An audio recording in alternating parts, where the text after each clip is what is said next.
is 100% true. I remember them telling me the blood was blue in my body too. And they didn't just tell me, they told the whole classroom. I was taught this, the people in my class was taught this, the people in the other class was taught this. Now they're trying to say they never said it? Man, watch out. I was 100% sure that they taught us that blood was blue inside the body until it hits oxygen and then it turns red. And I just saw a video of a 6th grade teacher talking about why do her 6th graders think that blood is blue. What's up, YouTube? Welcome back to my channel. How you guys doing?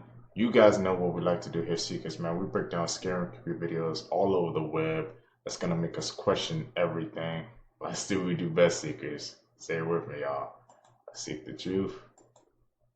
The world right now. This year's Nobel Peace Prize winner was, quote, the hardest one to reach because he was living his best life on a 3-week hiking trip in the Montana mountains. His wife's phone, who he was with, found a spot of service on the last day where she was flooded with over 200 text messages, which he thought was a joke being played by all their friends. Apparently, finding out you're a Nobel Peace Prize winner is commonly a hilarious process. Like in 2020 when the winner unplugged his phone in the middle of the night after getting the call because, of course, you get a call saying you're a Nobel Peace Prize winner, you're not going to believe it. So instead, his co-winner walked to his house in his PJs and delivered the news through his security camera on his front door. You won the Nobel Prize. And so they're trying to reach you, but they cannot. They don't seem to have a number for you. Like, is that something people who win this are trying to do? It's not like an Oscar where you're sitting there with 5 nominees waiting to find out. You're just getting a call like, hey, you were like a big impact on peace this year. Here you go. I would definitely think it's a scam call. Fun story, though. This is what the year 2067 will look like if things keep going the way they're going. The year is 2067. Nobody can afford to move out anymore, so you live with your kids and your kids' kids in your $14,000 a month, 800 square foot, 3-bedroom That's the way it's going. by BlackRock. You just got back from a long day of working at your government and did filming of Beast Games on Amazon Prime, sponsored by Palantir. That's how you afford your groceries at your local Lockheed Martin supermarket. You're still 20 years away from retiring. Eggs are $32 and the federal minimum wage is $10. There's a Tesla microchip planted in your head that you need to be able to vote, but you can only afford the basic monthly subscription. So you still get Papa John's commercials pumped directly into your eyeball every hour on the air. AI is still the face of the company. They use AI to download his subconscious and repurpose it for commercial use, so they own the rights to him. Technically, you're leaving tonight to go on a camping trip for the one day you get off every week. The national park closest to you was bought out by Microsoft decades ago. So your ticket to entry is a Microsoft Suites package. Don't worry, teams can still reach you out there. You better leave soon. It's going to take 5 hours to get there. There's citywide gridlock and no public transport in every single major city across the U.S. For the working class, at least. The top 1% get to private jet and helicopter everywhere because they don't want to sit in the traffic. It's 124 degrees out. The ozone layer doesn't exist anymore, and neither do bees or glaciers. Florida, water, we're still at war in the Middle East, but don't worry. Starbucks just came out with some new summer refreshers. OnlyFans Orange and Prize Picks Peach. They're 176 grams of sugar and vegetables are only for the mega wealth. But your honor is epic, so you can sip on 3 of them while you do AI-generated content and slip into extinction. With everything that's going on in the year 2025, including 3i Atlas and alleged UFO sightings all across the world, now we have even more things to be concerned about. This latest headline out of the New York Post, UFO tracker, shows thousands of eerie underwater objects lurking along the U.S. coast. Like many of you, I was shocked to even know we have a UFO tracker. You can actually download certain apps, okay, in the Google Play Store and the App Store that'll help you track alleged UFOs. Now, one of the crazier parts of the story is they actually released what was tracked and where it was found. This is a chart of the east coast of the United States. Take a look at how many objects, unidentified objects, are under the water lurking all up the east coast of the United States of America. Scared. Is all this talk now starting to add up because of the alleged arrival of 3i Atlas at the end of the month? There are so many unanswered questions, but the one thing I want you to keep in the back of your mind, as I say in all my videos, please take this as entertainment purposes only. This is for entertainment purposes only, because like I said, it may be reported in the news or all over social media, but no one has come out and officially confirmed any of this information. So I guess my question to you is, do you think this is just another distraction? Or is it something we need to be concerned with? Let me know your thoughts in the comments, and as always, I'd love to hear from you. You're going to be traumatized when I tell you what this is. Can you tell what this is? What about this? Can you tell what this is? And this? What about this one? You might be seeing what I'm talking about. Yes, that is the Jaws animatronic before it breaks the water, when it's completely submerged. And that's what it looks like outside of the water. Let's look at it again. Oh my god, you can see the outline of the mouth. I hate everything about this, by the way. And this one is the one where it like bites the wire and it like gets blown up. And this is what it looks like when it's out of the water. And yeah, let's look at it again. Completely submerged before it comes out of the water. Oh, my lanta. Also, this is what the pit looks like when that entire pool is completely drained. The mechanics under the water. No. And this again is this one where the Jaws animatronic breaches the water and is out of the water. Why completely underwater are they so much scarier? If you're not scared of the shark animatronic from Jaws, the ride, I don't trust you. One of the biggest mysteries from the Louvre heist is why the thieves didn't steal this diamond. And I personally think it's because this is one of the most cursed objects at the Louvre, and I think the thieves knew that. This is the Regent diamond. It's a 140-carat diamond that's estimated to be about $60 million. The curse is said to have started the moment the diamond was removed from the earth. This diamond comes from India around 1700, and according to the legend, it was actually an enslaved person who removed the diamond and then was immediately murdered in cold blood so that an English ship captain could take it. And I mean, we don't have to get technical about it, but it's kind of already a stolen object. Other ones that they stole, which kind of made investigators think that they intentionally left it behind. But what they didn't realize is this is one of the most cursed objects at the Louvre. It's said to be worn by all sorts of French royalty who met really grisly endings. It was Napoleon Bonaparte's favorite decoration for his swords, and he would go on to die in exile. It was also a favorite gem of Marie Antoinette and her husband Louis XVI, who both of them would go on to be guillotined. You won't believe. So did they know? What does that mean, bro? What if we can do Rockstar's Batman thumbnail? Does he know? Because there's no way, man, they getting all those diamonds and they just leave that. Someone in that crew had to know something, bro. What Iceland is trying to do with their lava. They call it lava forming, and they have the ambitious plan to build entire cities out of it, giving it the most dystopian aesthetic I've ever seen. But hear me out. It's actually not as crazy as it sounds. You see, Iceland is one of the most active volcanic regions in the world. And when they had those massive eruptions in 2023, looking at the enormous amount of material rising to the surface, the head of a firm called SAP Architar said, holy, we could build a whole city in 1 week with all of that. And to be fair to her, lava is pretty damn amazing because it already naturally has all of the materialities that concrete does, but crucially without the massive CO2 footprint. So currently the project has 3 speculative ideas on how to build, I don't know, lava land. The first method would be, instead of waiting for the eruptions, they drill down to reach the underground magma and then channel it into molds where it cools and solidifies into blocks, beams, and panels. Method 2 gets a little more complicated, but they'll dig precise trenches around active volcanoes, which, once it erupts, they would channel the lava into the foundations and walls of an entire city, which would simultaneously protect it from future eruptions. And then, the third and most forward-thinking of the 3 methods would be to harness the technology of robotics and 3D printing. So, envision a whole fleet of these future robots capable of walking across hot lava fields and then scoop up and use the lava as ink, if you will, to then 3D print buildings layer by layer. Okay, that one is just as crazy as it sounds. But the question is, which one would we see first? Iceland's lava land or Saudi's the line? Or neither? So scientists have made a shocking discovery that is undeniably the truth.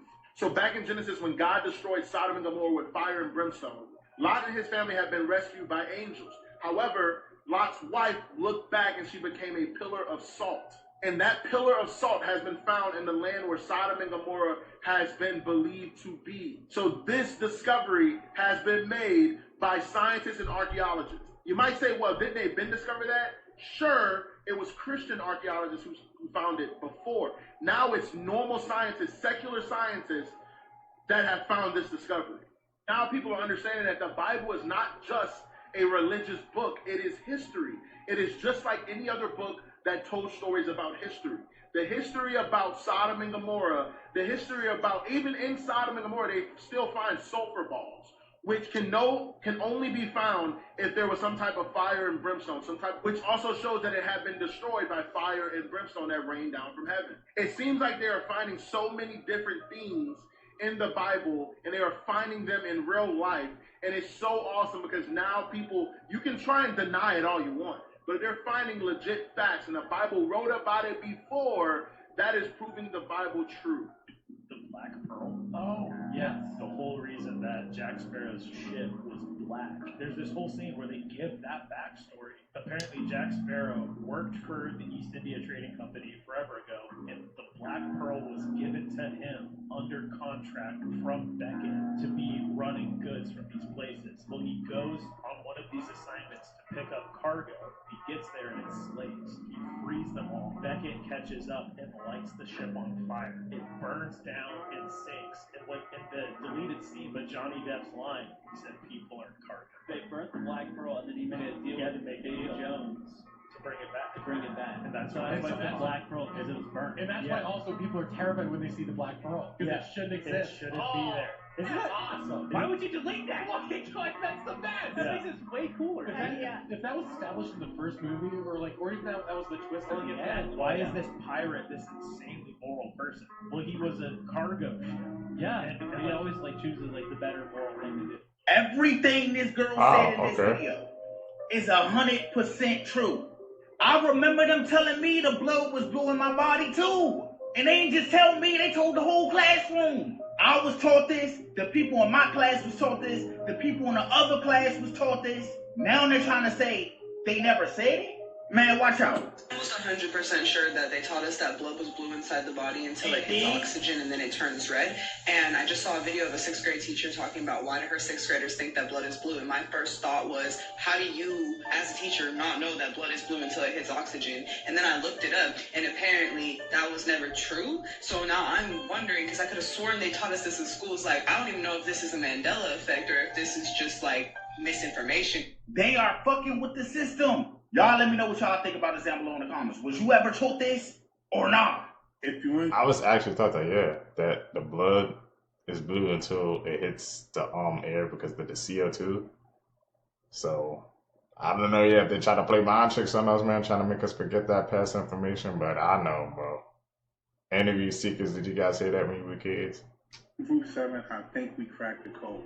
Not only is the whole world speaking about Group 7 right now, but now Group 7 has a Netflix playlist. You heard what I just said? I just said that Group 7 has a Netflix playlist. Oh, you don't believe me, right? Look at this shit. Tell me what that said right there. Group 7 only. See, y'all playing with this shit. But just think about the shit that can be done if we utilize this shit the right way. Another thing, and I don't know if you saw this, if you search Group 7 on TikTok, Group 7, they're saying your whole screen will turn orange. You have to try it. I tried it. It works. I'm not going to do it now. But try it. Back to the BS. Y'all don't understand how deep this shit is right now. We can be using this for the greater good. And by the greater good, I mean, we can be using this to get a lot of money. Group 7, tap in. Because it's the time, and the time is right now. Everybody in the whole entire world knows about Group 7. If you're in Group 7, like really in Group 7, I'm talking about from the beginning. You know what it is, and I'm talking to you. Call it Italian wine magic. Some people in the mob used to do it. Like the Italian mafia, they used to use this to tell if somebody was lying or not. Yeah. They would get a bottle of wine, right? And let's say I had a couple friends over, and there was one person I wanted to test and see if they're lying to me. Okay. I would pop the cork, get the bottle, and I would whisper a word into the top of the bottle. What happens is you're gonna pour the wine for everyone, and if the person says the word that you said into the bottle during the dinner, it could be a random word, and you're not supposed to lead them to saying it. If anything, kind of avoid it. But if they say the word that you said into the wine bottle, then they're lying to you or they're doing you dirty. And the mafia used to do this. My God! Albania just announced they're replacing their entire corrupt government with AI ministers, and this isn't a joke. This is an actual plan from their prime minister. Prime Minister Edi Rama stood up and said they're going to let artificial intelligence run government departments because humans keep taking bribes and hiring their families for positions they don't deserve. His exact pitch was no nepotism, no conflicts of interest, maybe even a ministry run entirely by AI. Here's why this is actually being considered. Albania has massive corruption problems that have been blocking their entry into the European Union for years. Every reform attempt failed because humans in power kept finding ways to abuse the system. So now they're saying, let's just remove humans from the equation entirely. Former government officials are actually agreeing with this.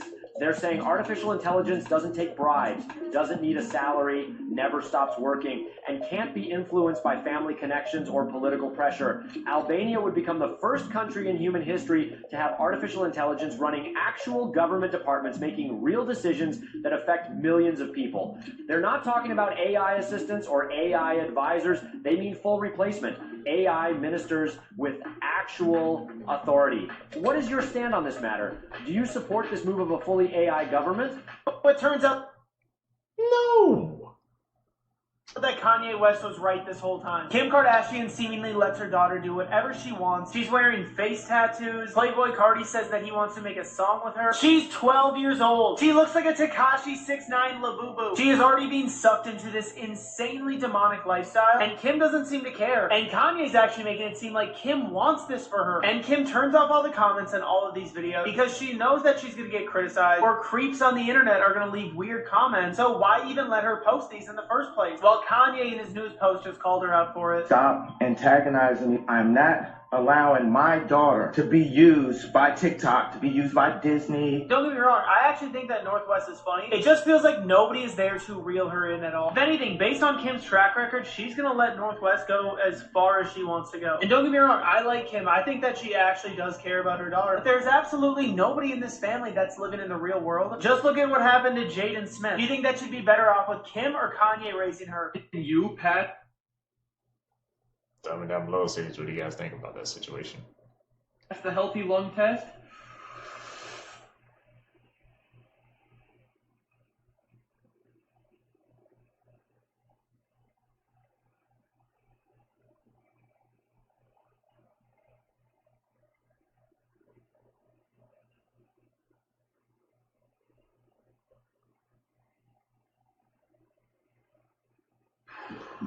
Did you pass the test?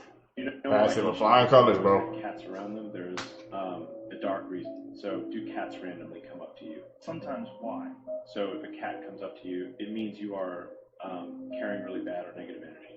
This is one of the many reasons why ancient Egyptians always had cats around them in their homes and in temples, because they thought cats have ability to absorb bad energy.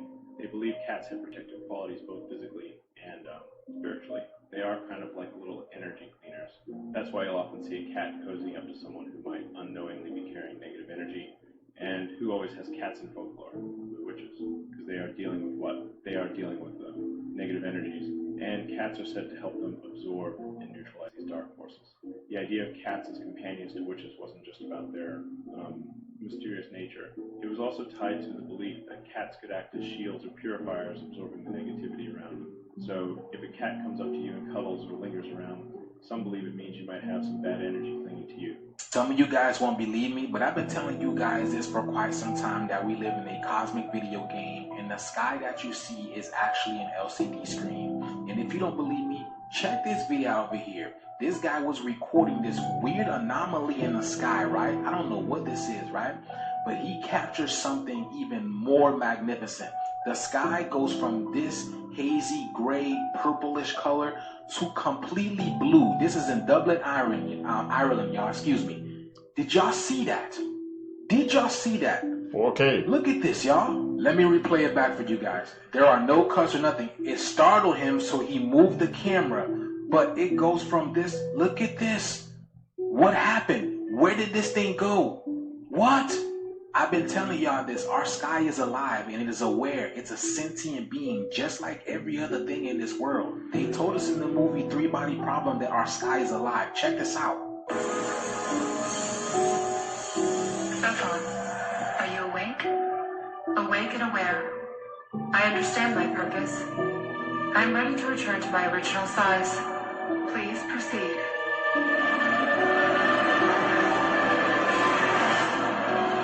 Now look at that, right?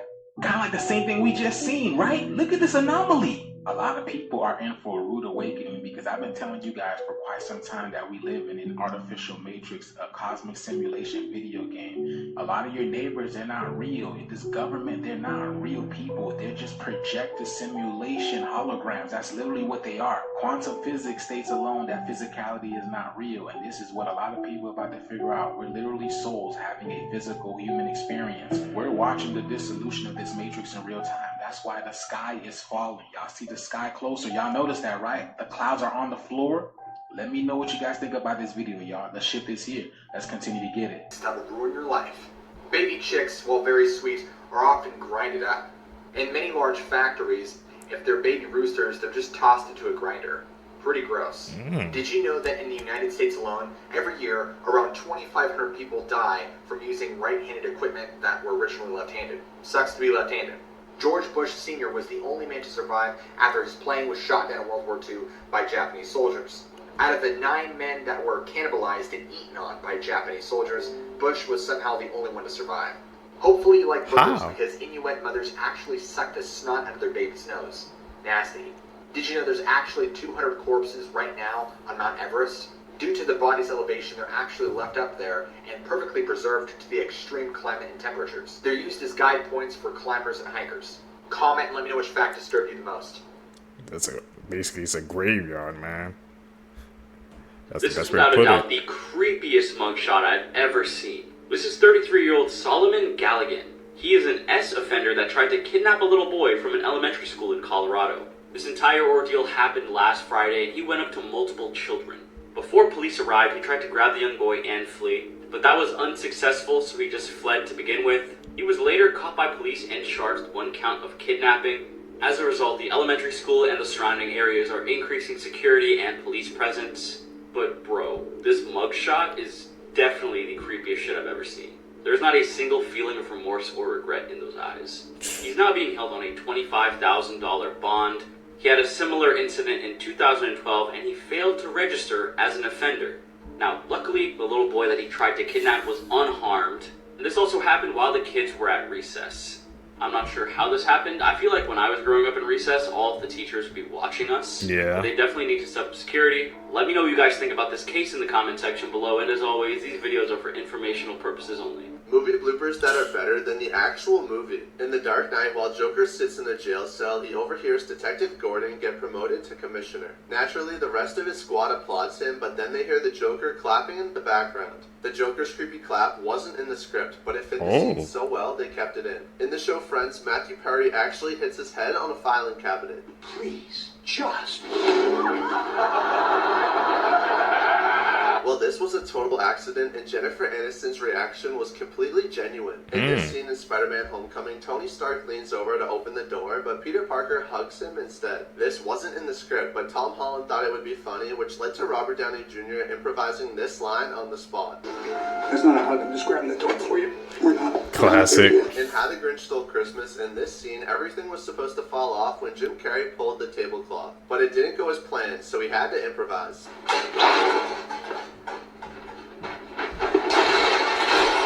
This wasn't in the script, but it was so funny they kept it in. Records that will never be broken again. Number 1, the woman with the most children. Back in the 1800s, a Russian woman named Vasiliev gave birth to 69 total children. She had 16 pairs of twins, 7 triplets, and 4 quadruplets. And no one has come close to matching that number since. Number 2, the most nuclear explosions ever survived. This is Tsutomu Namaguchi. He has survived 2 different nuclear explosions. Tsutomu was on a business trip when the first nuclear bomb was dropped on Hiroshima in 1945. After miraculously surviving that explosion, he returned to his hometown of Nagasaki just in time to witness the second atomic bombing. But again, he miraculously survived and lived till the age of 93. That's rough.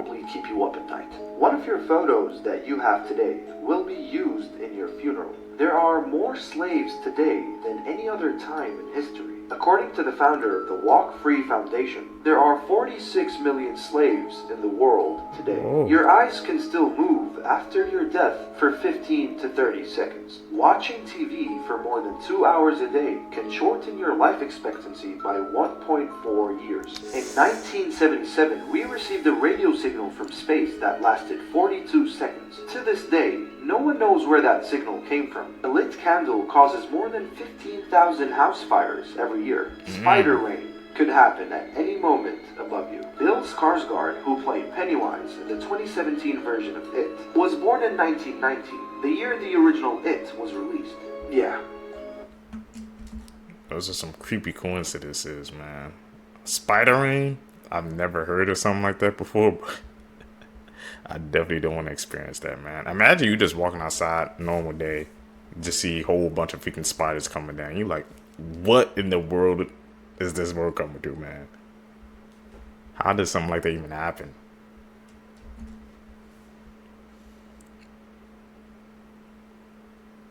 If you see him while you're awake, run. So this story actually comes from a Reddit user who's a therapist. And this user had a patient who was coming in complaining of seeing Hatman at night. This patient would apparently wake up in the middle of the night to see Hatman standing at the foot of their bed, watching them sleep. And as a result, they were not really sleeping much. So the therapist prescribed some pretty heavy sleeping medication, and as a result, the patient starts getting a little better. But then one day, the patient comes in and just looks like they had seen a ghost. So the therapist asked them what was wrong, and they said that as they were getting in the car to come to therapy, they saw Hatman standing across the street during the day.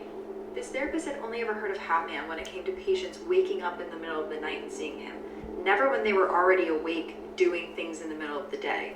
So the patient is terrified, but the therapist thinks this might be a side effect of the medication. It takes a little while to get used to.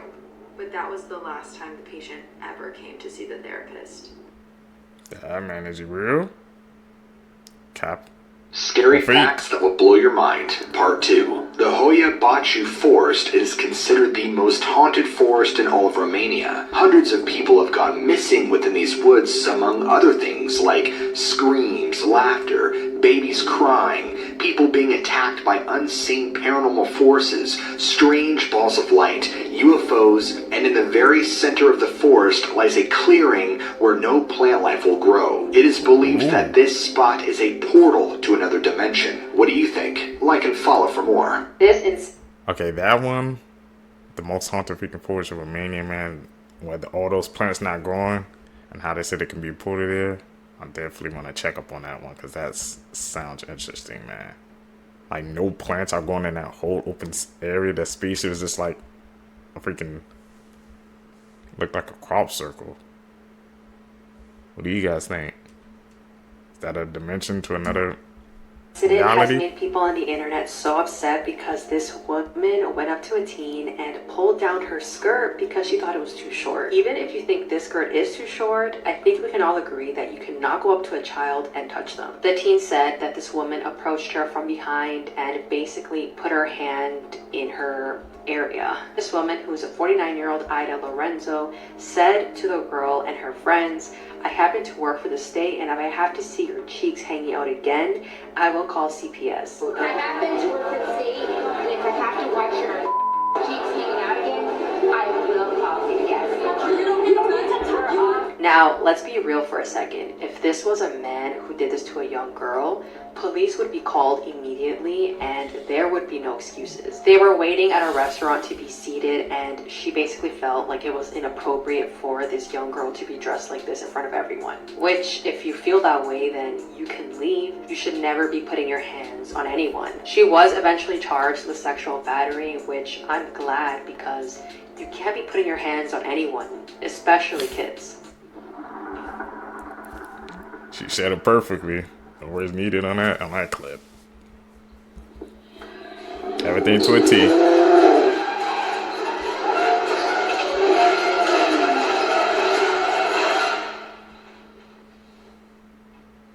Here are 5 regular things that are illegal in North Korea. Number 1, wearing jeans. In North Korea, wearing jeans is a symbol of their enemy America. Number 2, turning off the radio. All houses come with a government-installed radio that makes announcements through the day. Number 3, practicing religion. Reading a Bible can get you publicly executed. Number 4, watching foreign films. Watching foreign films can get you executed or sent to a labor camp. And number 5, listening to foreign music. All music has to be Kim Jong-un approved. You were taught that you probably Never still going to believe. North Korea. Number 1, that cracking your knuckles will cause arthritis. While cracking your knuckles might sound and look damaging, it does not cause arthritis. That loud pop that you hear when you crack your knuckles is caused by bubbles bursting in your synovial fluid, and the bubbles pop when you pull the bones apart. Blood in your veins is blue. If you look down at your arm, you can probably see your veins and see they look blue. However, your blood is not actually blue in your veins. Blood is either red or dark red, but never blue. Your veins look blue because of your skin. Blue light does not penetrate human tissue as deeply as red light does, and as a result, veins that are close to the surface of the skin will be more likely to reflect blue light back to your eyes. You can hear the sound of the ocean in shells. This is a myth. The sound you hear when you put a shell against your ear has nothing to do with it being from the ocean. It's actually part of the background noise around you, just turned up a little bit by the shell. So if you're next to the ocean, the shell picks up the sound of the ocean, the alpha wolf.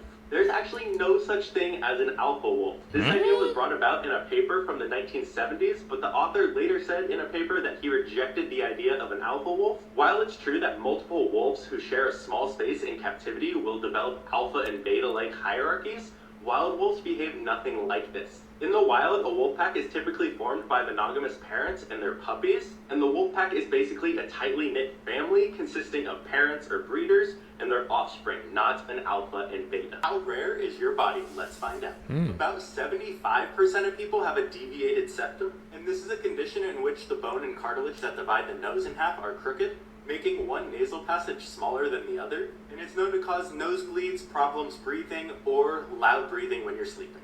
Less than 1% of people have an extra finger crease, and it's also called camptodactyly, and it's just when you have an extra little ridge on your fingers, and it is most common on your pinky. Ooh. Less than 1% of people have an eyeball scar.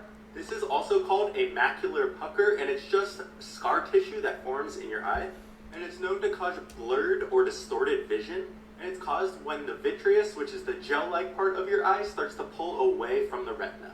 Less than 1% of people can hear colors or see sounds. For example, this could happen as soon as someone hears a sound, they automatically see the color red, or as soon as they read a word, a certain color pops into their mind. About 33% of people experience motion sickness, and this 33% are highly susceptible to motion sickness, while the rest just experience it in extreme conditions. And it's caused when your brain starts to get signals from your body that it's moving, but they're mismatched and don't match up. Here's some Disney Channel stars that went to... Do I have any of those? Or any of the Seeker's bodies weird, man? Does they have that extra, we said, I guess cartilage on your pinky or eyeball scars? I didn't even know the eyeball could get a scar.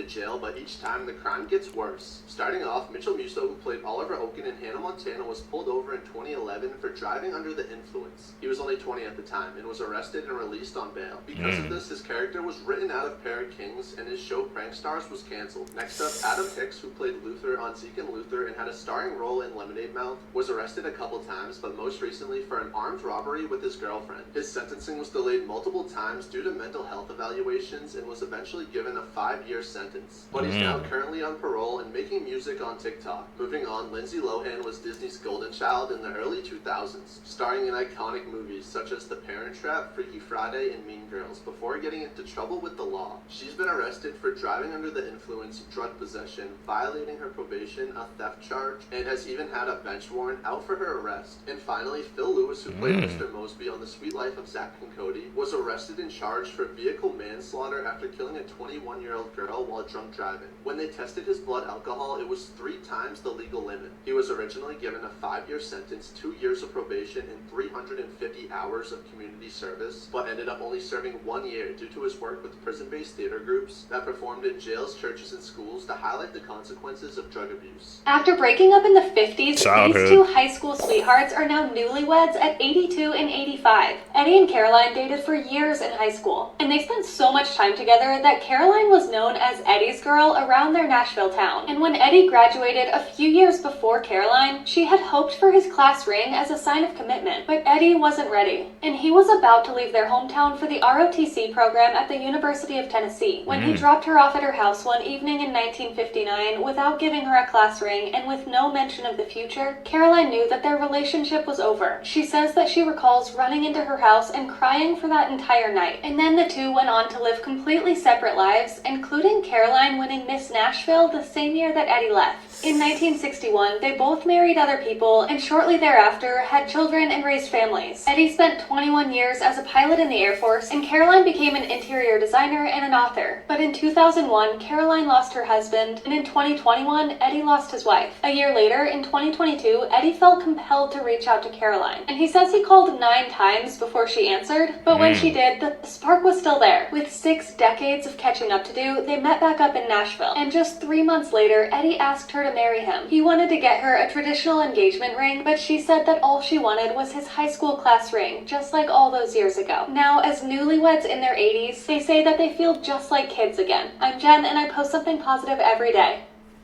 It's true love. Really, works through. They found each other, man, after all that time. Can you even imagine that, living separate lives? You come back and marry your first love. That's a great story. We need something positive every day. Mason TV was able to trick Spotify into sending him Harry Styles' 1 billion streams plaque, so he decided to put it to good use.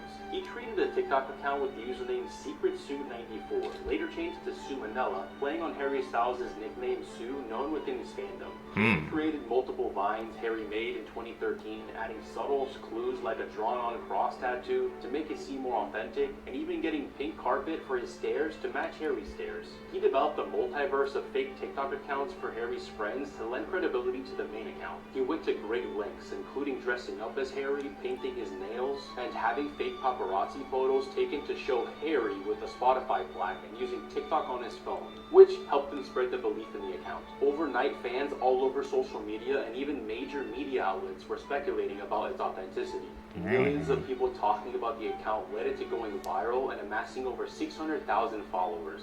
This man left his 2-year-old toddler in a hot car while he went to go play video games. Not only is this case super disturbing because of what he was doing while his 2-year-old daughter was strapped in this hot boiling car, but apparently he's done this so many times before. It all happened on July 9th when 37-year-old Christopher Schultz arrived home at 12:50 and his daughter was strapped into her car seat and she was sleeping, so he decided to leave her in there because he did not want to wake her up, and he had left the AC on as well. Christopher's wife Erica arrived home at 4 p.m. from work and she found their 2-year-old daughter still strapped in the car. At this point, this poor little girl was already gone, and when paramedics arrived, there was nothing they could really do. Now, while Christopher claims that the AC was on, it turns out that it actually turned off only 30 minutes after he left to go inside. This means that she was left in this 180-degree boiling car for about 2.5 hours. At first, Christopher lied and said that he had left her in there for about 30 to 45 minutes and had checked up on her multiple times, but after they investigated and saw home surveillance footage of a neighbor, they noticed that she was actually in there for about 3 hours. How long was she sleeping in the car out there? I want to say it was no more than 30-45 minutes. And I don't think their air was off that entire time. I think there was a time in between. I checked on her last. It was still running. She was still sleeping. And then when I went back out, the car car was off. Like I said, he's done this so many times before, according to his other daughters. And his wife also sent him a text message saying, I told you to stop leaving them in the car. How many times have I told you? But what I also found so weird is that his wife also sided with him, and she got really upset when police arrested Christopher. I don't understand how she has any type of sympathy for this man who just took your baby's life because he was playing video games. He was warned multiple times about this, so there is no excuse. Christopher was originally charged with second-degree M, but then it was changed to first-degree, and he pleaded not guilty. If he gets convicted, There you go.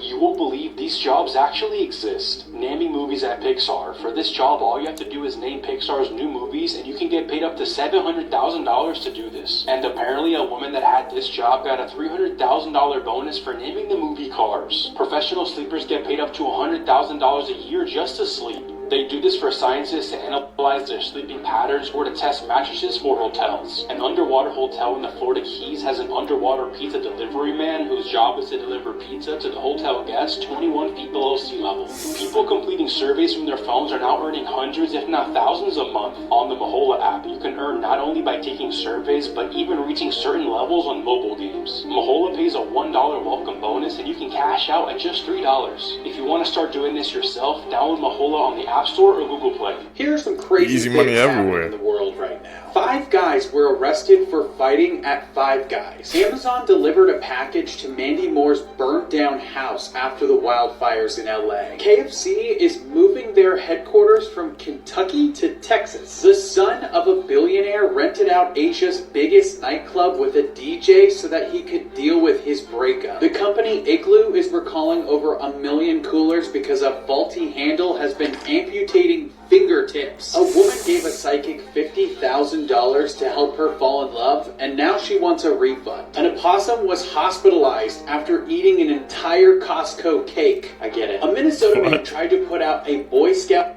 cabin fire with beer. Now he's being charged with arson. Kid Rock walked off stage mid-show in Nashville because the crowd wouldn't clap. Please clap. A man was swallowed by a whale and lived. A tourist lost both hands after a shark bit them off while she was trying to take a selfie. A daycare worker put a 4-year-old in a trash can because he refused to take a nap. Changes in Earth's magnetic field are triggering sea turtles to dance.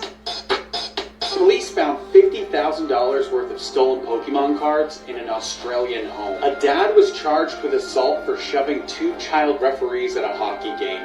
And that's it. Here are some facts that can insane. one day save your life. If you ever see this tiny white spot on your bananas, watch out. This means there's a spider infestation, so make sure you throw those bananas out right away. And if you're ever out in the wilderness and have nothing to eat, dandelions are actually fully edible. If you ever take a picture with flash on and you notice a white dot on your pupil, you need to head to the doctor immediately because this could be a sign of disease. And if your drink ever smells like cinnamon, do not drink it. People actually use that as a tactic to cover up the smell of poison. Whatever you do, do not look into her eyes.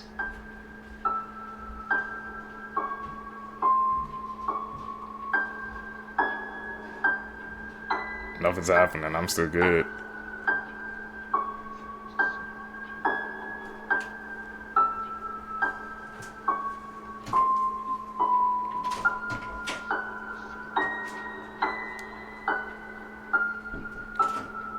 No noticing the change of expression on her face.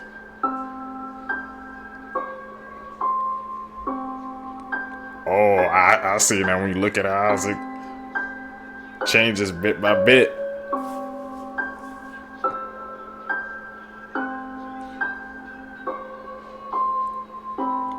She look like she going crazy. What the? Is this like an optical illusion? That's what I'm guessing. Yeah, that definitely was an optical illusion. Playing tricks on us.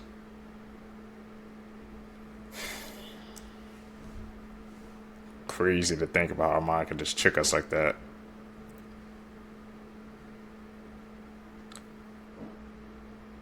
The Most Evil Kids Ever, Part 1. At only 8 years old, Armajit Sada is the youngest known serial killer in the entire world. The young Indian boy was accused of murdering 3 babies. Case who can survive SCP-096 or the Shy Guy. The Shy Guy is a malicious humanoid entity currently being contained by the mysterious SCP Foundation in an undisclosed location somewhere around the globe. The first rule you'll want to follow if you want to avoid an encounter with this entity is to never look it directly in its face or at a photograph of its face, as this will immediately cause it to start hunting you down no matter where you are, with the intention of ending your life, and it won't stop until the job is done. If, for some reason, you can't avoid looking at SCP-096 in its face, the second rule will come into play. Run. Run very fast, and don't stop running. Ever. There are virtually 0 weapons that can damage this creature, so your best option is to buy yourself some time while the SCP Foundation works on a solution to containing it. Finally, you'll want to look for isolated and hard-to-reach places to hide in. This includes airplanes, islands, etc. Basically anything that will put a large amount of distance between you and the Shy Guy. Tag a friend if you're watching this alone, and follow for more. Noted, stay away from the Shy Guy, man. Body warning signs you should never ignore. If you heard this ringing noise in your ear, that is a sign that you are lacking vitamin B12. If you're always thirsty and feel like you can't drink enough water, you may want to get checked for diabetes. It could be nothing but low insulin causing you to pee more, which then causes you to drink more water. If your hair is starting to get thin, this could be a sign your body not producing enough hemoglobin, so you should need to eat more foods that are rich in iron. If you're getting random bruises and you have no clue where they came from, this is a sign that you have an iron deficiency. So try to eat more foods with vitamin K and zinc-enriched foods. If a person always feels cold all the time, even in hot weather, that means the person has a thyroid problem and may need to see a doctor. These are some extremely unsettling facts, and I found all. Anyways, I know hearing these cannot be easy, but that's why. Damn, we didn't even get to hear those facts, man. I'll have to find those for you guys, so always stay up to date.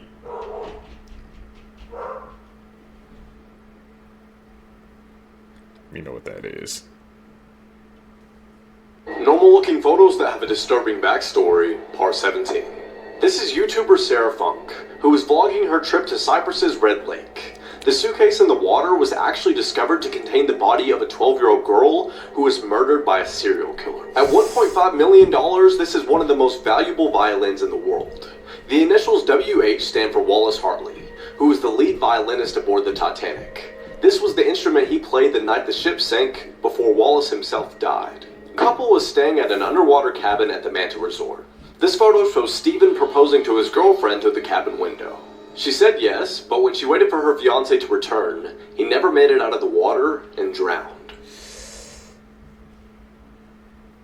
The reason why you should never travel late night in the southern part of the United States. A group of bikers were going through these mountains when they were able to spot this creature. The creature was going side by side, alerting the bikers not to get any closer. Many people have claimed seeing skinwalkers through this little trail before, but the bikers decided to take this path anyways. Skinwalkers are extremely popular in the Navajo culture, and they can transform into different things like owls, wolves, and different creatures to travel late night. What a terrifying situation for these bikers. Ooh. Stay away from skinwalkers, you guys. So you probably have questions.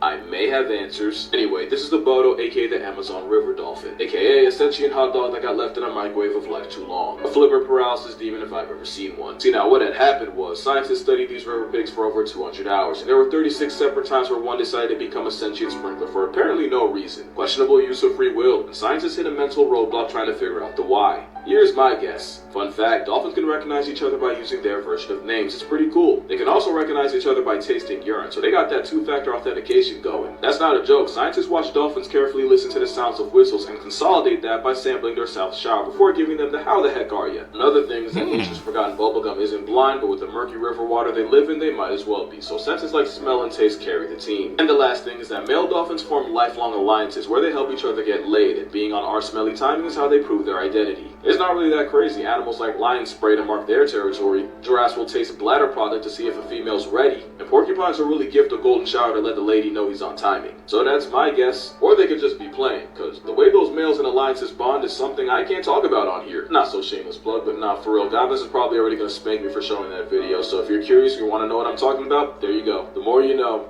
Seemingly normal photos with disturbing backstories, part 1. This photo shows Apollo 1 astronauts praying as a joke, and not a single one of them returned back to Earth. This is a photo of a man smiling in the trenches during the war, but he wasn't smiling because he was happy. He was smiling due to shell shock and borderline insanity. This just looks like 3 girls taking a selfie, but the light in the background is actually a train which hits and ends all their lives just seconds later. People, man, would try to do anything for a selfie. 3 facts that can save your life, part 6. If you ever find yourself stranded on a beach somewhere, try and stay as dry and warm as possible, gathering supplies before it gets dark to, of course, make a fire. People don't realize that as soon as the sun goes down, it gets extremely cold on those waterfronts, and you can more or less die of hypothermia actually pretty quickly. If you ever find yourself hiking and needing of water, don't ever eat the snow. Eating the extremely cold snow while being extremely cold can actually give your body internal hypothermia, unaliving you actually pretty fast. If you're ever walking to your car and it's extremely dark outside, make sure you have your keys in your hand. If an intruder or someone comes near you to bother you, you can sound the alarm of your car, more or less scaring them off, or getting at least somebody else's attention. Like and follow for more. Those facts. Write them down. These are some facts that could save your life one day. If you've been stabbed or punctured by a sharp object, your immediate thought's probably going to be, I need to get this out of my body right now. But unfortunately, that's the last thing you want to do. When you get stabbed by an object, it actually is used as a plug to stop the bleeding from happening. And if you take it out, you're going to start pouring blood everywhere, you're going to lose more blood, and you'll die. This is a pretty simple one that I've talked about before, but if you ever are at the beach and you hear a roaring sound, the ground starts to shake, or you notice the water starting to recede from the shore very quickly and a lot farther than normal, run for your life to high ground. This is because these are all the telltale signs that a tsunami is headed directly for you. And yeah, you're just not going to make it out of that if you stay on the beach. And this is perhaps the most important one that I have. If you're ever traveling abroad or you're not in your home country, most places, especially over in Europe, you can use your phone and dial 112. This will automatically connect you to the nearest emergency service, and they'll get you the help that you need. Also, even if you don't have phone service, you can dial 911 in America, and it will still contact you through to a dispatcher. Look, I'm just trying to help you out over here today, alright? And that's why 112. Okay, so that's basically the 911 over in Europe. Putting that in my memory bank, man, when I travel one day, so thankful for that fact.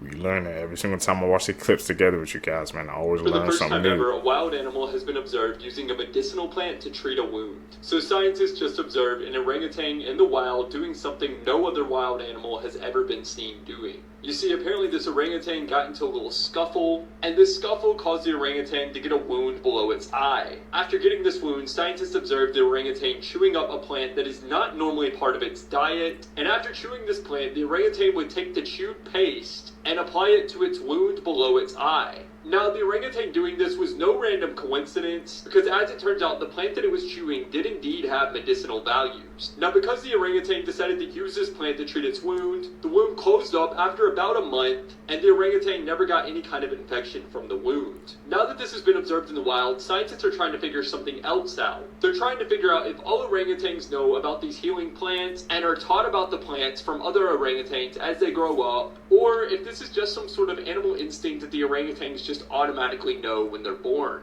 Here are some facts though definitely. Interesting, they If you evolve. ever live alone and you hear footsteps upstairs your house while you're downstairs, they already know you're there. Most house intruders aren't random.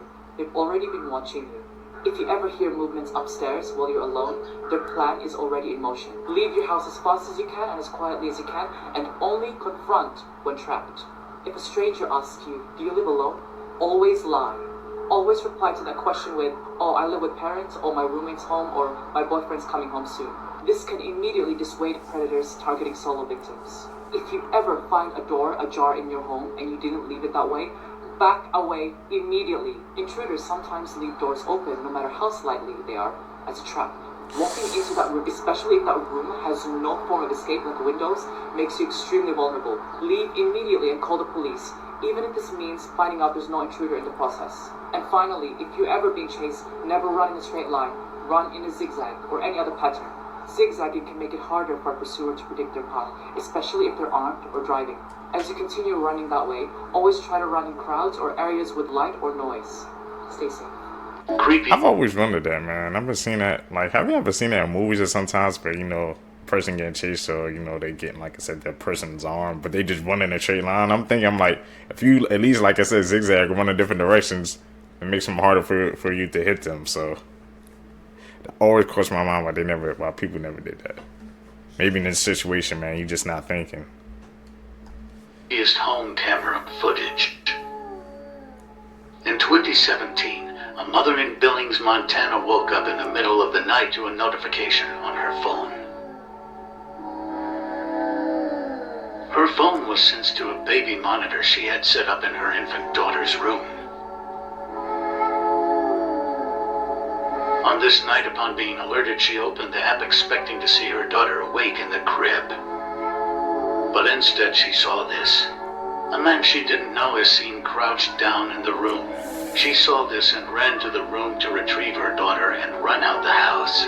She didn't see anyone in the room but wasn't exactly looking. When she called the cops, they arrived and conducted a search of the home but didn't find anything. A very odd detail is that it was found that nothing but the remote to a dog shock collar was stolen from the house. Who this man is and how he got in the house is still unknown. That's one of, like I said, one of the most scariest things, man. If somebody's in your house and you have no idea, like, your house is supposed to be your sanctuary, your resting place, and somebody just invades your privacy like that, it can really rattle you. And that guy was in the daughter room. She didn't have no time to think. She just had to scoop her daughter and go. And the dog collar, shock collar was missing. Weird story. On March 5th, 1974, 17-year-old Amy Billick vanished while hitchhiking to her dad's office in Coconut Grove, Florida. A few days later, 16-year-old twins who lived in the neighborhood claimed they kidnapped Amy and wanted $30,000, but police discovered this was a hoax and the case went cold. Amy's mom, Susan, never gave up. She traveled the country chasing down leads. However, soon she started receiving harassing phone calls from a man claiming to have Amy. This went on for 21 years until one day the caller accidentally used his cell phone instead of a payphone, allowing it to be traced back to Henry Blair, a man who had become obsessed with the case but had no connection to Amy, so her disappearance remains unsolved. So he just tormented the family because he was obsessed with the case, man. People can truly be monsters sometimes. It never fails. You know what that is. A convenience store in Japan was getting robbed so often that the owner came up with a genius plan to stop thieves using only these orange balls. See, the convenience store was in the busy city of Yokohama, which gave thieves a huge advantage, because all they had to do was quickly grab what they wanted to steal, then run out to the street where they quickly blended in. To make matters worse, most of them just had a getaway car ready to go, which made it nearly impossible for police to identify them when they drove off. But instead of trying to lock everything in the store behind bars, this store owner simply placed a basket of what seemed like harmless rubber balls near the cash register. Soon a thief grabbed some items before running out to his getaway car, but before he could drive away, the store owner threw one of the orange balls at the car. The moment it made contact, it split open, launching neon orange paint all over the car. He then called police, who easily tracked down the car before arresting the thieves. Since then, these orange balls have become a very popular anti-theft tool found in thousands of stores across Japan. Employees even undergo specialized training to throw the balls more accurately at thieves so police could track them down. This man built a memorial to Adolf Hitler in Wisconsin. And yes, he was a real ex-Yahtzee soldier. So this is Theodore Junker outside of his memorial, holding a photograph of himself when he was enlisted in the SS. You see, Theodore after World War II had come over to America, and when he got over to America, he decided that America had gotten it all wrong. Just take a look right here at one of the signs inside of his shrine. Adolf did not start World War II. Not one person was gassed to death. He respected all races. Oh, and he protected Paris. This museum that he had set up was a whole shrine, and he was incredibly proud of it. There was tons of controversy in this small town in Wisconsin, and they said he couldn't open it up, but he did anyways. And the whole thing was giving praise to the Yahtzees and their leader. And the whole thing, you can still Google pictures of it, was incredibly bizarre and disturbing. Now, eventually Theodore would die in the year 2013, and shortly afterwards his property went abandoned. And for years, this entire thing sat out in the woods in Wisconsin, deteriorating. A very creepy reminder of a very disturbing past. I mean, you can't make this stuff up. You have to pause to read some of these plaques. Now, the site was demolished in 2023, but the pictures will live on forever. And I just could not believe this story. I was actually in Wisconsin, and someone told me about the abandoned Yahtzee museum in the woods, and I didn't believe them until I Googled it and figured out that it is very real. Spirit? That was a story that had twists and turns.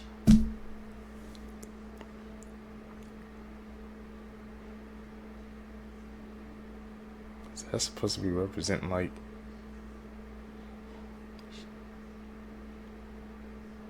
is this supposed to be okay. I don't get why people do cosplay. Haunted dolls in North America. Before I display him, I highly suggest you comment that you claim no negative energy in this video. Now, before I start, Robert, I respect you, and all I am doing is telling your story. We respect Robert. In the late 1800s, Thomas Otto and his family moved into a mansion in Key West, Florida. The Ottos were known to be stern with their servants, sometimes even mistreating them. There was a woman who was hired to take care of their son Robert, and one day Mrs. Otto supposedly witnessed her practicing black magic in their backyard and fired her. Before she left, the woman gave Robert a lifelike doll which stood 3 feet tall, had buttons for eyes, and human hair believed to be Robert's.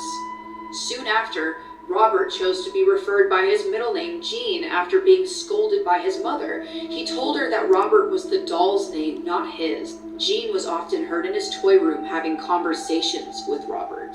Household objects would be found thrown across the room. Jean's toys turned up mutilated, and giggling could be heard. Robert supposedly attacked people, sometimes locking them in the attic.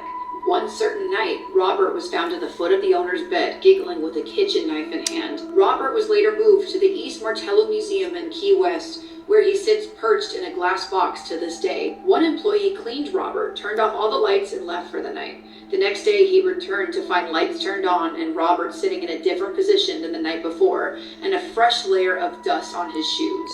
Some say he'll even curse you.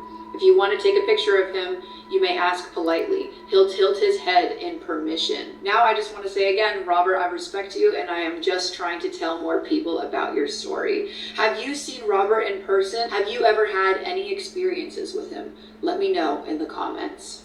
Stay away from Robert, man. Looks like I have some bad energy. SpongeBob night. SpongeBob.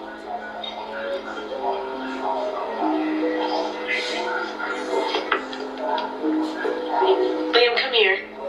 Liam, right now. What is happening? Okay, I'm calling your mom. Just stay right here. Cheese. Cheese.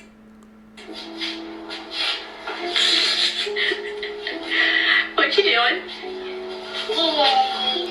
What you see? Papa. What you see? Who are you saying hi to? Who are you saying hi to? Dude, you need to stop that. You're freaking me out. Come on. He said, hi, Papa, hi.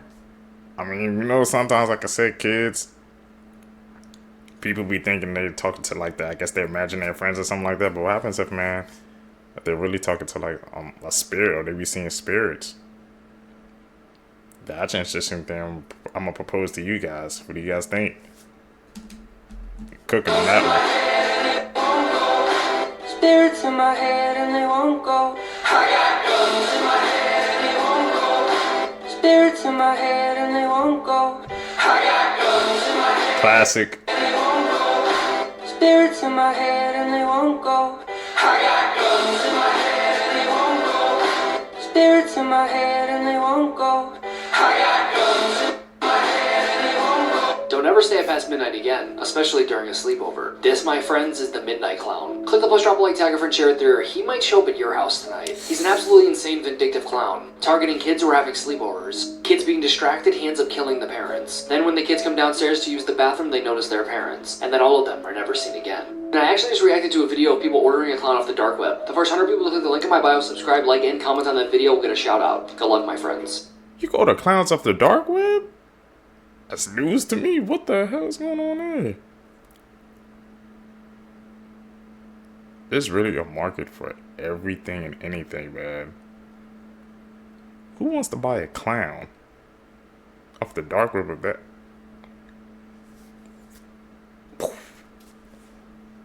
I had no idea.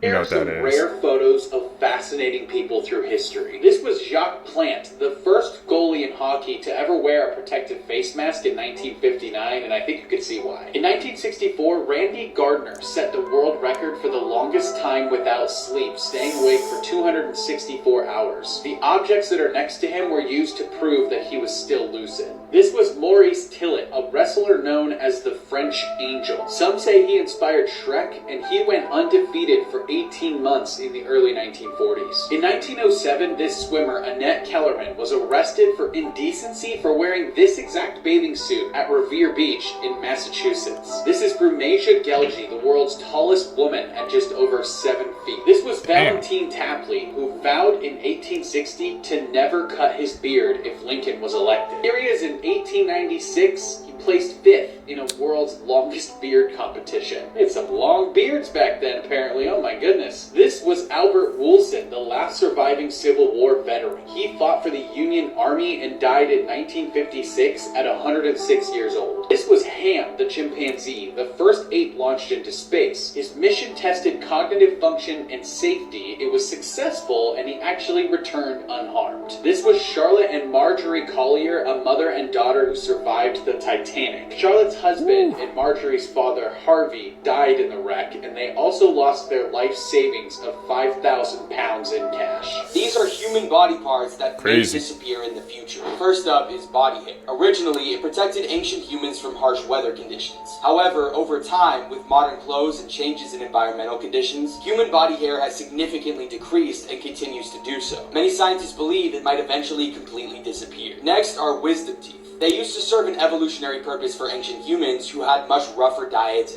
and needed more chewing power. But our diets have softened and our jaws have become increasingly smaller. As a result, they have no space to properly grow in, and many people need to have them surgically removed. Many babies are now being born without wisdom teeth, and scientists believe this will eventually be the standard. Finally, we have male nipples. Everyone starts as female in the womb, and before the Y chromosome kicks in for males, nipples have already formed. When the baby becomes male, the prolactin levels decrease, making the male nipples non-functional. So while it's debated, some scientists think they'll disappear. Rare people who got male nipples gonna disappear now, bro?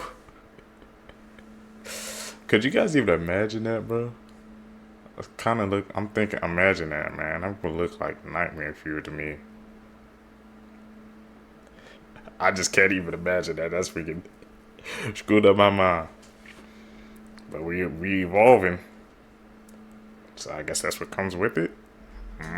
Who are unique in the world. First, this 11-year-old Mexican girl has an IQ higher than Einstein's. Meet Adhara Perez. At just 11 years old, Adhara Perez Sanchez has an impressive record and an IQ that surpasses that of Einstein, as well as Stephen Hawking, whom she has always admired. Diagnosed with autism at the age of 3, Adhara started speaking late. Her teachers did not have high expectations for her future. However, thanks to her academic progress, she completed elementary school at the age of 5 and high school at 8. At 9 years old, she gave a lecture on black holes at an event organized by the Institute of Art and Culture of Mexico City, and published a book in which she shared her experience as a high-functioning autistic child, dedicated to children who suffer from the same condition as her. She has also been recognized by Forbes as one of the 100 most influential women in Mexico. Adhara is pursuing a master's degree in mathematical engineering at the Technological University of Mexico City. She is passionate about the cosmos and the stars. She dreams of joining NASA and participating in the exploration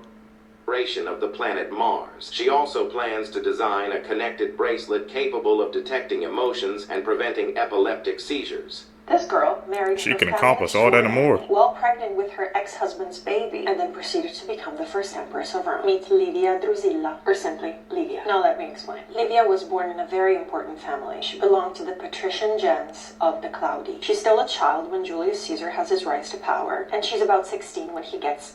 At 17, her father marries her off to Tiberius Claudius Nero. At that time, we have Mark Antony and Octavian that are determined to A, vindicate Julius Caesar, and B, through that, gain power. So she marries Tiberius Claudius Nero, and as soon as she gets married, she sees him off to war. Why? Because at the time, we have Mark Antony and Octavian on one side, who are fighting against the people that Caesar, Brutus, and Cassius. Both Livia's father and Livia's husband fight with Brutus and Cassius against Octavian and Mark Antony. So her family, and probably herself, really hate this guy over here. Octavian wins, Brutus and Cassius get. Livia, in the meantime, has her first child. She's definitely not happy about the situation. Together with her husband, she's forced to flee Rome to avoid the recrimination of Octavian against his enemies. They go to Sicily, where her husband supports yet another of Octavian's opponents, Sextus Pompeius. After that, she's forced to move to Greece. So by now, she's probably like this, absolutely not amused, and being like, this guy Octavian is literally ruining my life. She's never seen him, but she sure hates him. Eventually, an agreement is reached between Octavian and Sextus Pompeius. A general amnesty is announced. That means no recriminations of any sort. It means that Livia can finally return to Rome. And here's where the war movie turns into a rom-com. Because as soon as Octavian, the man that her husband has been fighting against all this while, sees her, he falls for her instantly. But there's a problem, she's married. And there's another problem, he's married as well. Follow for part 2. There's a part 2 to that? What the heck? I was getting a good history lesson right there, man. Thinking about ancient Rome and all that. I've been watching like some of the that Gladiator series that was by Stars. Some people call it like the first Game of Thrones. What is it called? It's called Spartacus, yeah. I just wanted to let you guys know that. 2025 just got even crazier. Part 17. The Statue of Liberty was a gift from France, if you didn't know. But in 2025, a French lawmaker came out and claimed they want the Statue of Liberty back, and said, we gave it to you as a gift, but apparently you despise it. It will be just fine here at home. Now, people online saw this and said, we'll give the Statue of Liberty back, but in return, we get the Eiffel Tower. Oh my goodness. Next, when a delivery driver went to Starbucks to get hot tea, one of the hot venti-sized drinks fell onto the delivery driver's lap. Well, the man has now been awarded $50 million in damages from Starbucks because of the burns from the drink. America has a new... Freaking fit. Could you guys imagine burns on that nigga damn legs like that? What the heck is going on? How can someone just spill that, man? At least you got justice, bro. $50 million. You got his justice.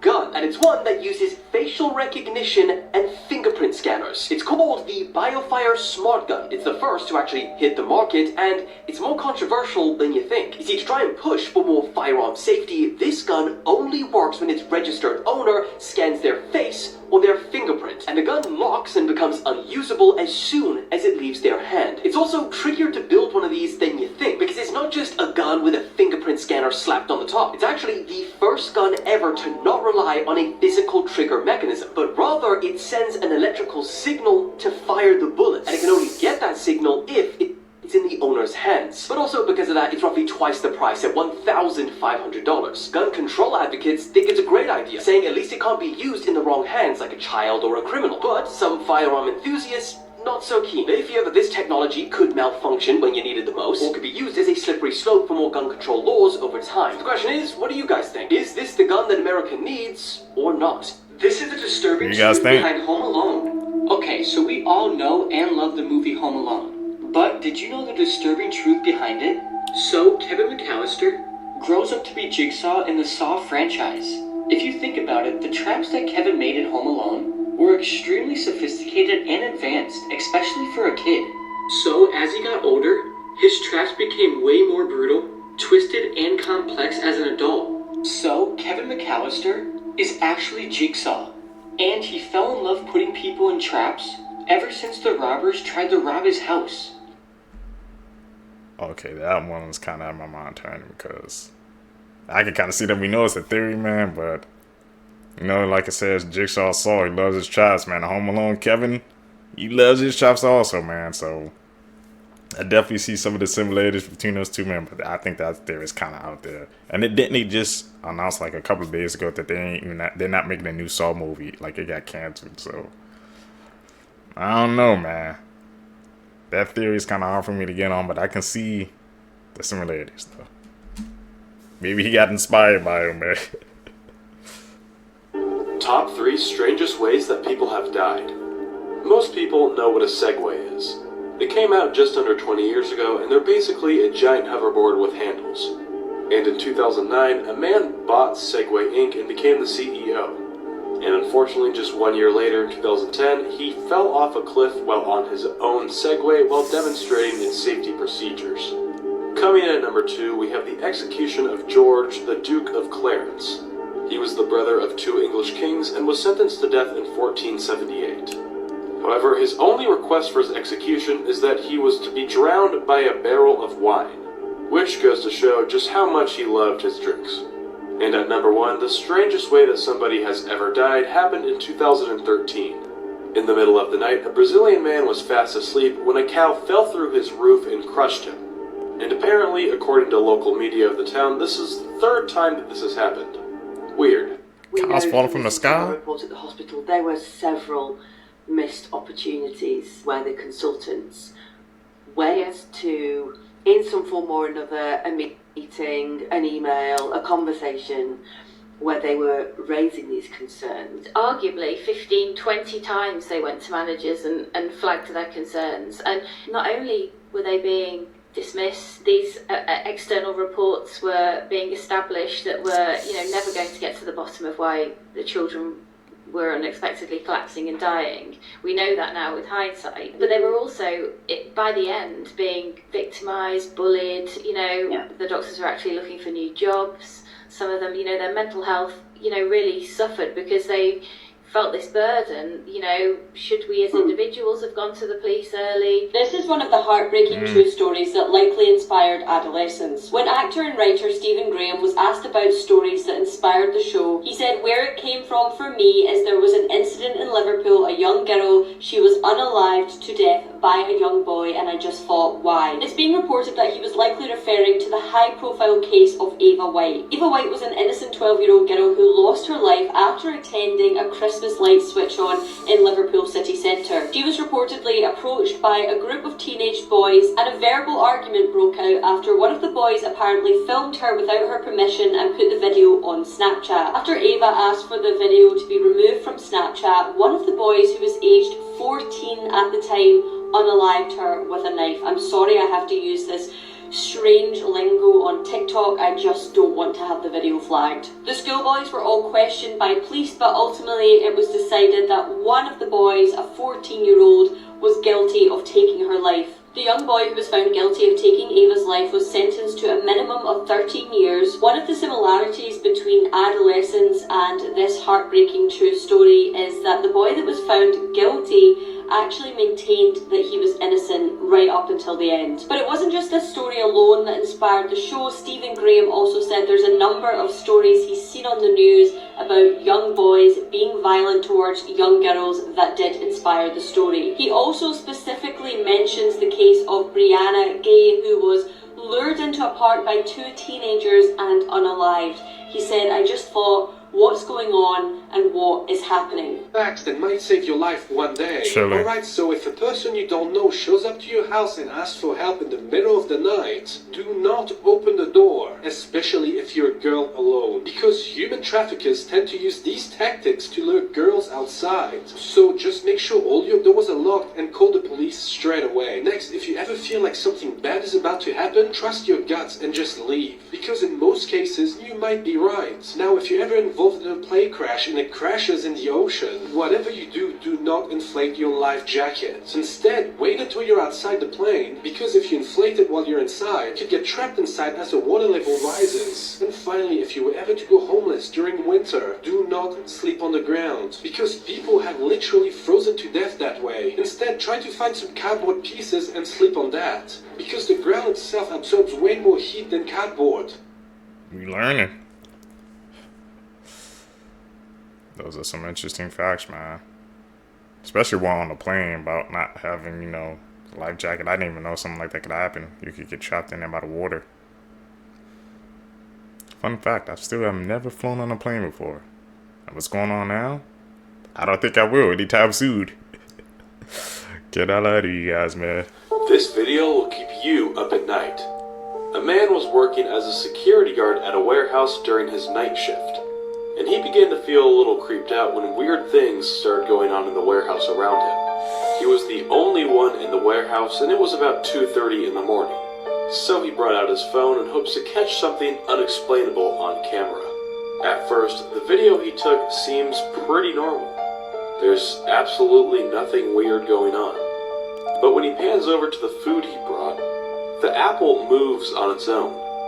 He goes to reach for his apple, but right when he does this, the cup on his desk seemingly moves on its own. The man is obviously pretty frightened by this and doesn't know how to react. But when he goes to grab the cup, it again moves on its own away from his hand. Many people believe that this is staged, however, it looks pretty real. What do you guys think?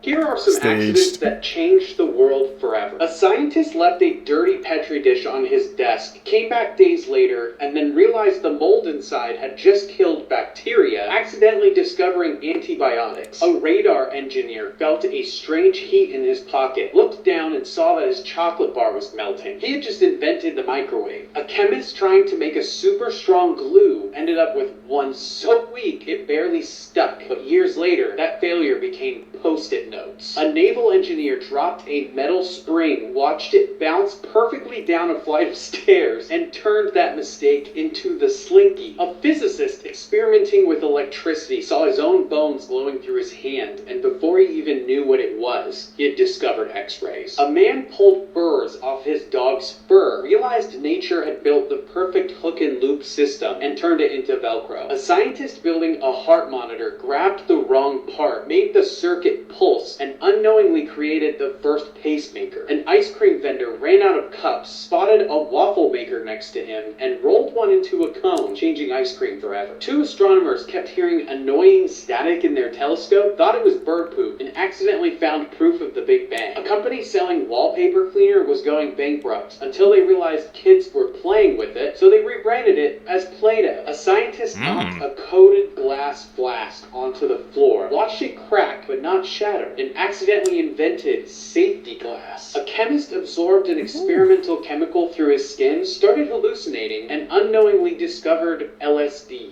This is the scariest. The LSD world, man. Imagine that never would have happened, man. I didn't realize so many of the greatest inventions, man, they came from this freak accidents or failures, and people just picked up with some of those ideas and just kept going. Goes to show you, man, there's success even in failures. Just gotta learn from them. Story about the school trip. An entire class of 6th graders went on a school trip one day. Everybody was taking pictures with their phones and cameras and having such a great time.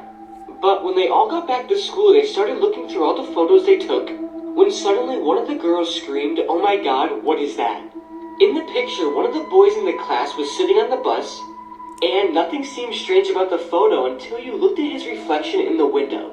His face in the reflection looked like it was yellow and bulging, and completely mutating. Also, there was a white floating figure behind him in the reflection.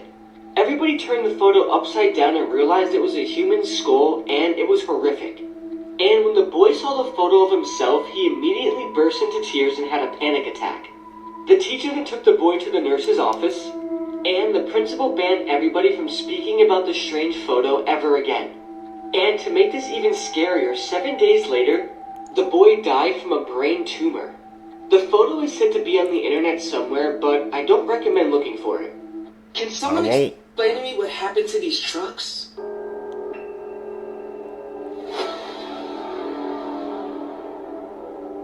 Would you rather live here with unlimited food and no internet, or date the third person who appears when you click share and then more? This is supposedly footage of an alien abduction caught on CCTV. Check it out. Just vanished.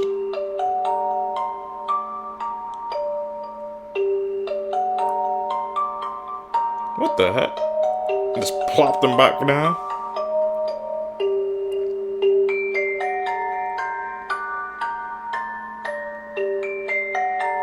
Question time. How old would you be if your age was flipped backwards? Let me know down below. Should this family get rid of this doll or not? It's what happens whenever I put her near my daughter's old Cabbage Patch doll.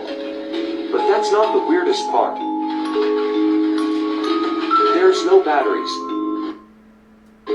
What the hell's going on? But wait, there's more. I even cut the wire to see if that would stop it. Is she causing this? Yeah. You know we don't do dolls over here, man. House opera with no bed and he cut the wires? I don't know if that's staged or not, man. That was eerie.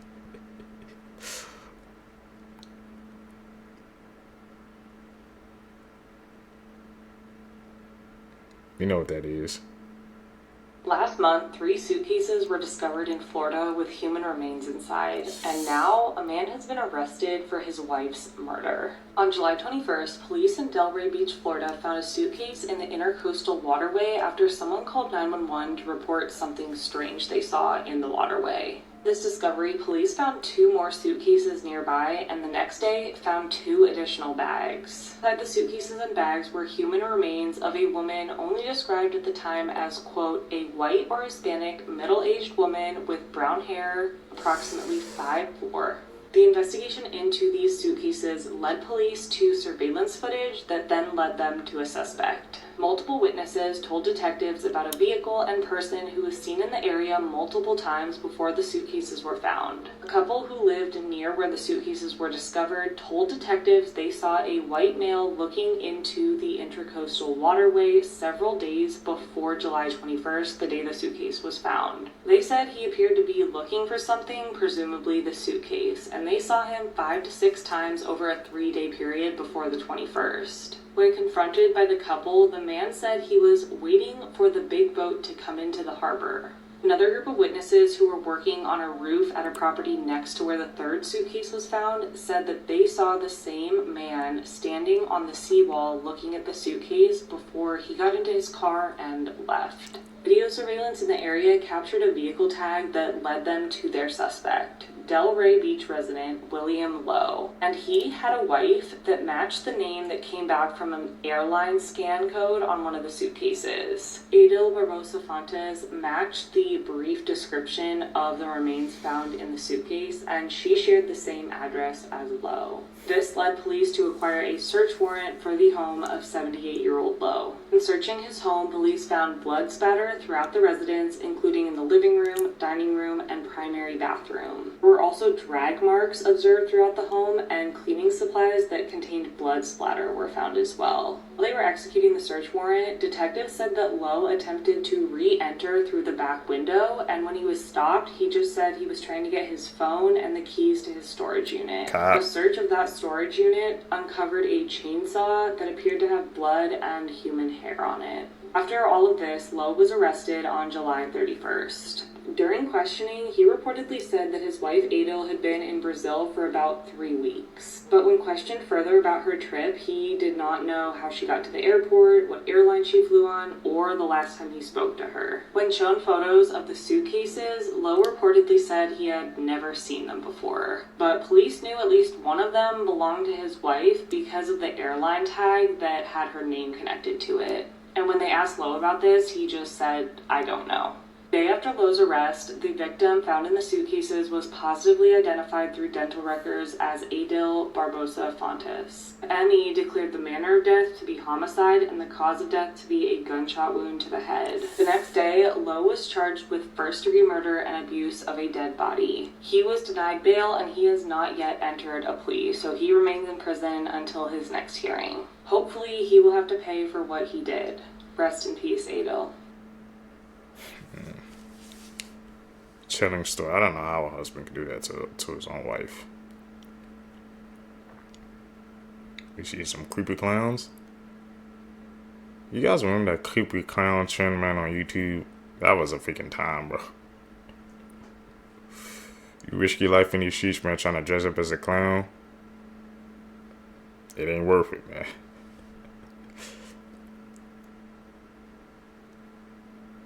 These clowns are freaking eerie, bro. For 3 hours, he annoyed the kidnapper so much that the kidnapper released him unharmed. These are the Silver Snipers, a Swedish esports team where the youngest member is 62 and the oldest is 81. The oldest bones that have ever been discovered in Antarctica belonged to an indigenous woman from Chile who passed away in her early 20s. She was found on a beach with no known explanation of how she arrived in Antarctica between 1819 and 1825. People with depression use significantly more first-person singular pronouns like me, myself, and I, which researchers have found are more reliable in identifying depression than negative emotion work. Craigslist generated $300 million in 2024 without spending any money on marketing or advertising, and they don't even have a sales team. Who is still using Craigslist? I don't know. Once again, passengers continue to give the airline industry another reason to stop serving drinks. A passenger on a Breeze Airlines flight from Los Angeles to Colorado decided to get up and start striking other passengers with what's believed to be his belt. He was quickly subdued by other passengers after he struck a flight attendant. Take a look at this. Look. Good thing for this gentleman right here. Picked him up like a toddler and put him in a timeout. And there's passengers holding him down. Got back up. Information that he struck a flight attendant, so there is interest that the passenger is free and is using what they were trying to restrain with as a weapon. He sat him down. Roger, hitting people with his own, it's a waste of responsibility. I'm old enough to recall when in-flight entertainment was a movie and a drink on an airline. Not drunky McDrunkson over here, harassing people and using his belt as a weapon. The bottom line here is, I do believe all alcoholic beverages need to stop being sold. I know they make money off it in the airports and on the flights, but if this is what we have to deal with, just can't get on a plane and go from A to B without having C, entertainment of stupidity in the middle, then things need to change. Let me know your thoughts in the comments, and as always, I'd love to hear from you. Tell me down below, what do you think? Moments in kids' TV shows, Part 3. The Imperfect Cell saga in the Dragon Ball Z series follows Cell in his numerous attempts to gain power. Classic. Even though this show is known for its high-action violence and sometimes even bloodshed, one particular episode in this series was exceptionally disturbing. In this episode, there's a scene where an innocent man is killed by Cell, and while the death is disturbing enough to a child, the way he died makes it all the more unsettling. Cell punctures the man and begins to literally suck the life out of him, absorbing the man's life energy until he's a pile of dead flesh in the road. The visuals and sounds make this even more disturbing as we see the man in clear agony while being sucked dry. and an awful gurgling sound can be heard all the while.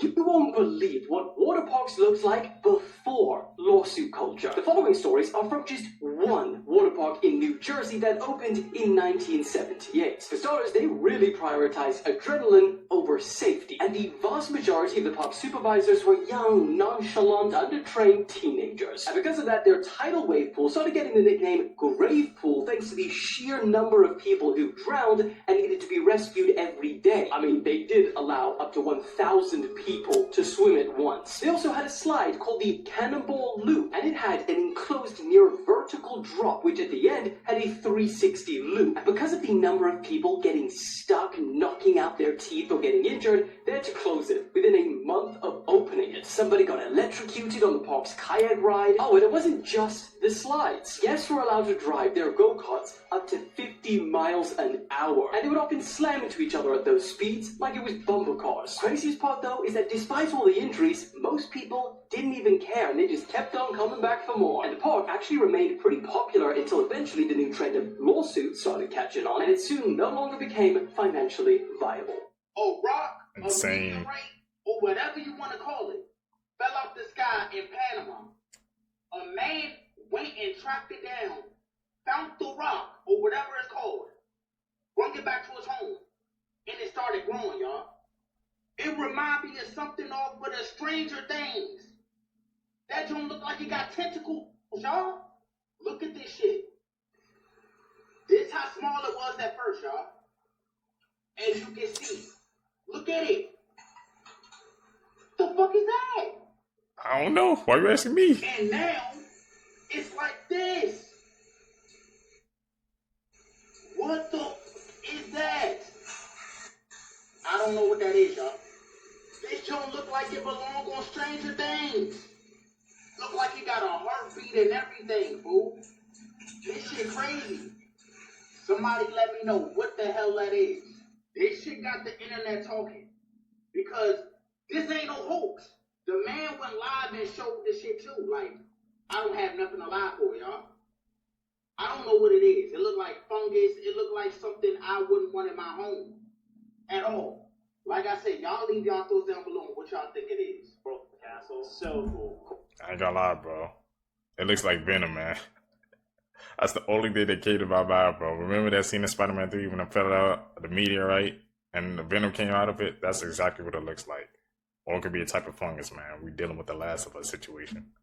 Is a megalithic structure in southern Florida the single guy made over the course of 25 years, all on his own, using no power tools whatsoever, and no one basically knows how he did it. There's all these celestial illusions that are made, and then all of his monuments are set up celestially, so he has all of the planets in their proper order as the naked eye would see them in the sky. There's a really rudimentary and frankly like scary looking carving of an alien-like face inside one of the stones. And so the idea is that this guy had either found or been given this celestial knowledge from celestial beings on how to make these megalithic structures. You think like if this guy was able to do that all by himself over the course of 15 years, if he was able to do that, think of what the Egyptians would have been able to do. I think it was an 11-ton gate where it was so precisely set up that a 2-year-old toddler could push it with a finger and it would spin around. Well after his death, it stopped working. It took a team of engineers and heavy equipment to fix it, and this guy had done it by himself. In the dark. In the dark, yeah. Coral castles, that's blowing my mind right now. See, y'all don't believe Wow. shit is real. Should I visit then? then? Well, look at this shit. In China, they're saying that they shot a UFO out the sky. And I want you to look at that. You see right there? I need you to understand what's going on right here. Look at this right here. There it is. And there it goes. Now you gotta ask yourself this. After all these years of people saying that they saw UFOs, that they saw aliens, and they downplayed it, why now? Why are these people letting us see this shit now? I tell you this, exactly what I told you before. Do not believe that they didn't know about anything that's about to happen. Everything that's about to happen, they knew about. The footage that you just saw was on the news in China. It's real convenient how there's a whole lot of crazy shit going on in 2025. 2 + 2 plus 5 equals 9, and you already know what the 9 means. It means an ending cycle. So what's ended? All of a sudden they're letting us know that they've been in contact with certain things. All of a sudden they're letting us know that they tried to shoot down a UFO over here, but we couldn't do it because the UFO was too fast. All of a sudden they're letting us know that a 3-eye atlas should be arriving here. All of a sudden the Pentagon is saying that the Anunnaki is supposed to be here in a couple of years, or a couple of months, or a couple of, you already know what it is. Whatever it is that's about to happen, trust and believe, it's not a mystery to them. They know already. So again, you better protect your peace because shit is about to get crazy. I'm out. If you be prepared. To hold your phone in your hand while it's on the charger, I'm finna show you how much damage you could be doing to your body. Gotta give me a hand. Video. Shit, it's not how electricity should No electricity. Okay, now pick up that phone. Alright, hold on to your other hand. Watch this. Now, wait. Give me your hand. Put it in Shiloh's hand. Hold it. Give me this hand. Watch. That electricity is going through both of them. Is it safe to hold your phone while it's charging? I don't know.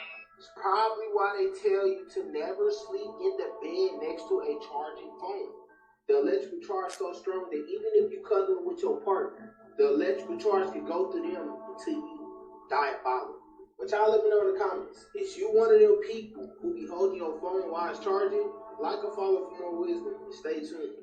And remember, if you want the resources to learn how to build your personal brand and get paid to make videos just like this, comment down below ATM and I'm gonna send it back in your DMs. Not no more. Cursing people through like his street performance. What? A guy in Italy, in Florence. Oh, it's crazy. What happened? So two guys who are really like into Christianity and stuff like that, they walk around and they see the guy, right? And they notice something. After the pose, he always finds a way to grab their hand and put his hand on top of their head. And then they saw his eyes fluttering. Oh, underneath his eyelids. They went back to the room and they said, oh God, next time I see him, can you show me what's going on with this person? Because there's already bad energy. They go back. They see the guy still doing that to people. And he said the Holy Spirit showed him cobwebs over him. You know what cobwebs in the spiritual realm? That's witchcraft. Really? Yeah. Accuracy in the spirit realm, like this man was just surrounded by what looked like a lot of swirling dark clouds made out of like shadowy spider webs. Spider webs in the spirit realm are always symbolic. It's always witchcraft. It's like what witchcraft looks like in the spirit realm. So he's doing curses, and whenever they walk away, they see the same cobwebs over that person. Oh, that's crazy. It's a trap, man.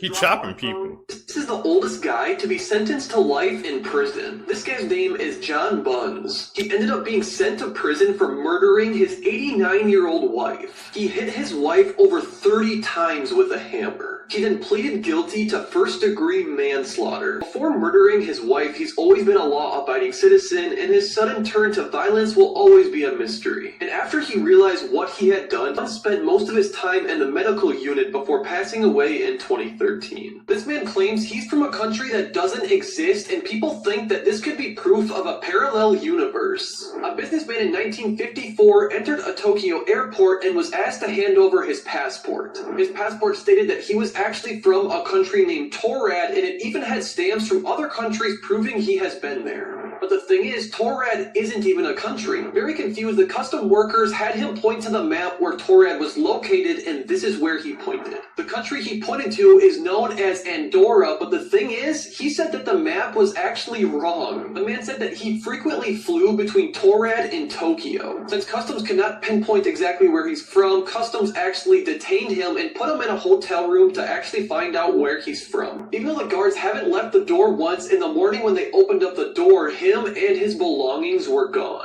Let's pretend that all the cash in the world disappeared. Now, the only money in the world is digital money, cryptocurrency. Cryptocurrency exists only on electronic registers, which carry information about quantity, payments, and other transactions. After all cash is out of circulation, banks will look something like a regular old SSD drive. Instead of keeping gold bars in safes, people will now put their laptops and ledgers with cryptocurrency inside. The modern version of gold is now Bitcoin. The supply of Bitcoins is limited to a maximum of 21 million, of which about 19 million have already been mined. And if in the ancient world everyone tried to acquire more land in order to graze cattle there and grow crops, now everyone is striving to get their hands on a video card. The more powerful the better, to start mining cryptocurrency. Mining of cryptocurrency involves processing a complex mathematical calculation, which adds transaction records to the so-called blockchain. Upon choosing the right combination of numbers, the miner receives a reward for a smidgen of the cryptocurrency. Yesterday, you were rich, Arnold. Today, you're fighting a bum for 2/10,000ths of a Bitcoin. Arnold, does everything we know about the David situation compiled into one video? So the music video for his song Romantic Homicide was posted on the birthday of the girl that was found in his car. Which, speaking of that girl and his music videos, he has used a girl in his videos that looks suspiciously similar to the girl that was found in his car. David also has a leaked song called Celeste where he talks about being obsessed with a girl called Celeste. The girl found in David's Tesla was named, you guessed it, Celeste. There are also different photos that are released of David in person with this Celeste girl, you know, the one that was found in his car. The mom of the Celeste girl said that she was dating a guy named David before she went missing. David and the girl that was found in his car both share a matching tattoo on the same finger. There are also pictures coming out allegedly showing David paying people off to not talk about the fact that he is into younger girls. There's also the fact that the lyrics of Romantic Homicide, one of his most popular songs, kind of eerily mirror the situation that he's in now. Now, the only defense that David really had that he didn't do this was the fact that he's on tour, but the more evidence that comes out, the more that alibi kind of falls apart. I want people to understand that we do not live on crazy a planet. case. We live on a corporation. The people that control this world, they sold us out to these people right here. These great aliens, along with other ETs, made a deal or a contract with the people that control this planet. The contract listed, we will let you take certain people if you give us technology. That's why we hear about some people being abducted, some people never coming back. A part of the contract was you can take these people, but just don't hurt them. I mean, you can hurt them, but make sure you erase their memory so they don't remember the pain. These are the life forms that we can't see, but yet they control everything behind the scenes. Who do you think created the Matrix? Who do you think gave us the moon? If you pay attention to these great aliens, they actually are the same color as the moon. Maybe because they watch us from the moon. We started to listen to people's stories about being abducted by aliens. They always say they was tortured. But if you ask a black person, they say, no, I wasn't tortured. So the question is, why don't black people get tortured when they get abducted by aliens? Kind of seem like the aliens are happy to see us. I just want people to understand. The reason why black people don't get tortured when they get abducted by the aliens is because black people are really aliens. We are the aliens that lost our memory. Now we are enslaved. The reason why we are enslaved is because we are not home. Remember this famous dream work? Hey y'all, it's happening again. Okay. It's happening again, and no one yet has an explanation as to why this keeps on happening. Y'all remember over the years, we kept on seeing these videos of animals freezing in real time. We seen it happen to chickens. We seen it happen to ducks. And now it's currently happening to this lady, these horses out in Texas. She said it started raining and drizzling out of nowhere, right? And instead of the horses going to find shelter in their barn right over there, they just stood there, stuck, not going anywhere, y'all. This video is crazy. Check it out. All right. It's actually raining. My horses are frozen in time. How do you explain that, y'all? You can't. There's that barn over there for them to go seek shelter, but instead they're just stuck in the rain, not going anywhere.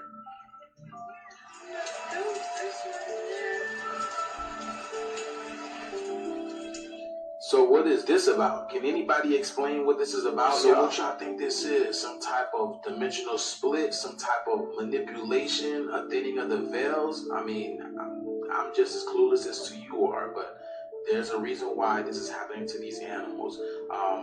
And let me know down in the comments below, y'all. But like I told y'all, the shit is here. Let's continue to get it. Peace in.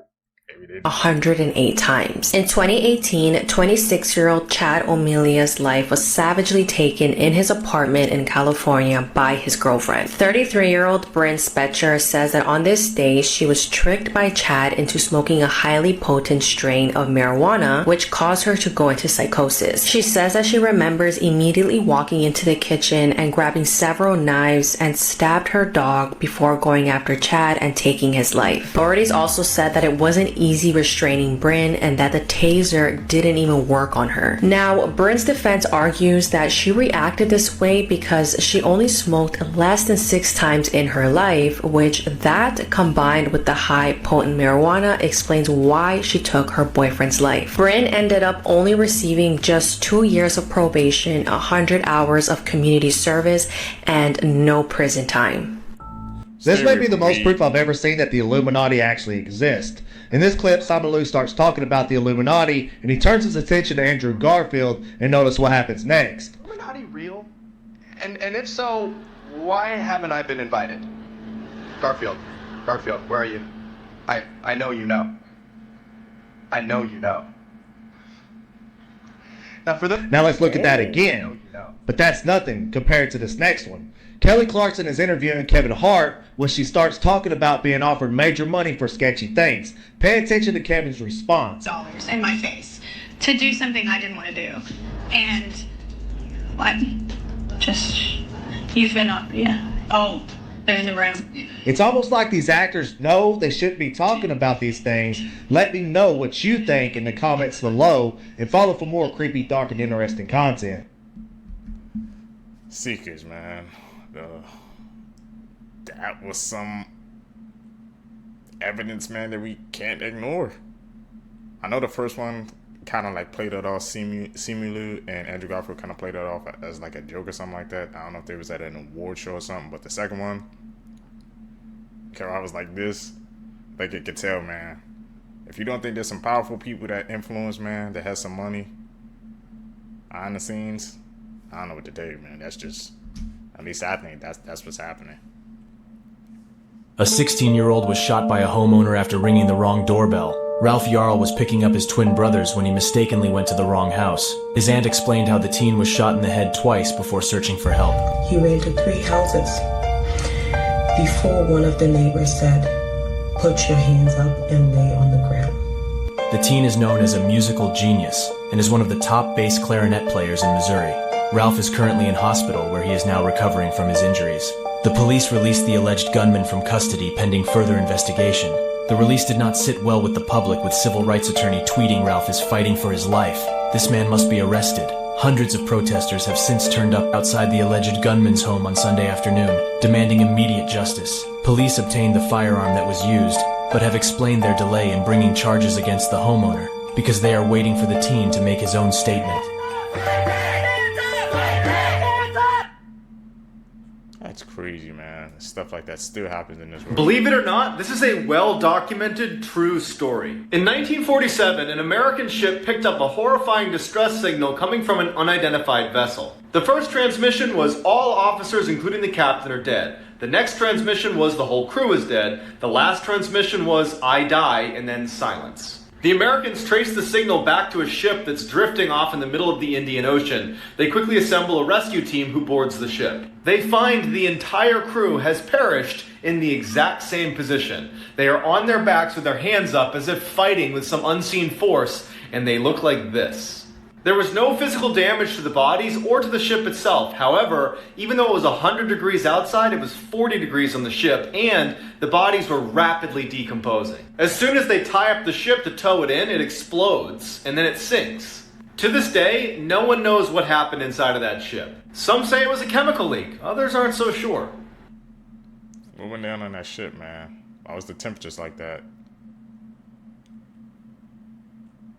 Rapidly decomposing? That sounds like a curse to me. Oh, he running, he booking it. Blood-curdling facts that'll give you nightmares. Many doctors have said that the most common last words that they hear are, "I don't feel so good." Most of the laughing sound effects that you hear on TV shows were recorded in the 1950s, meaning that most of those people that you hear laughing are probably dead. During the French Revolution, it was said that the guillotine had to be used multiple times to get the job done. The reason why planes shut their lights off right before they land is so that the passengers' eyes can adjust to the dark just in case there's a crash. This is so that if the power goes off during the crash landing, they can better find an escape route. Okay, never knew that. Because everyone's talking about the possible serial killer in Grand Junction, Colorado, let me tell you about one of their most infamous murder cases. The Blacks were a picture-perfect family of born-again Christians until November 13th, 2001, when Michael came home to a pool of blood.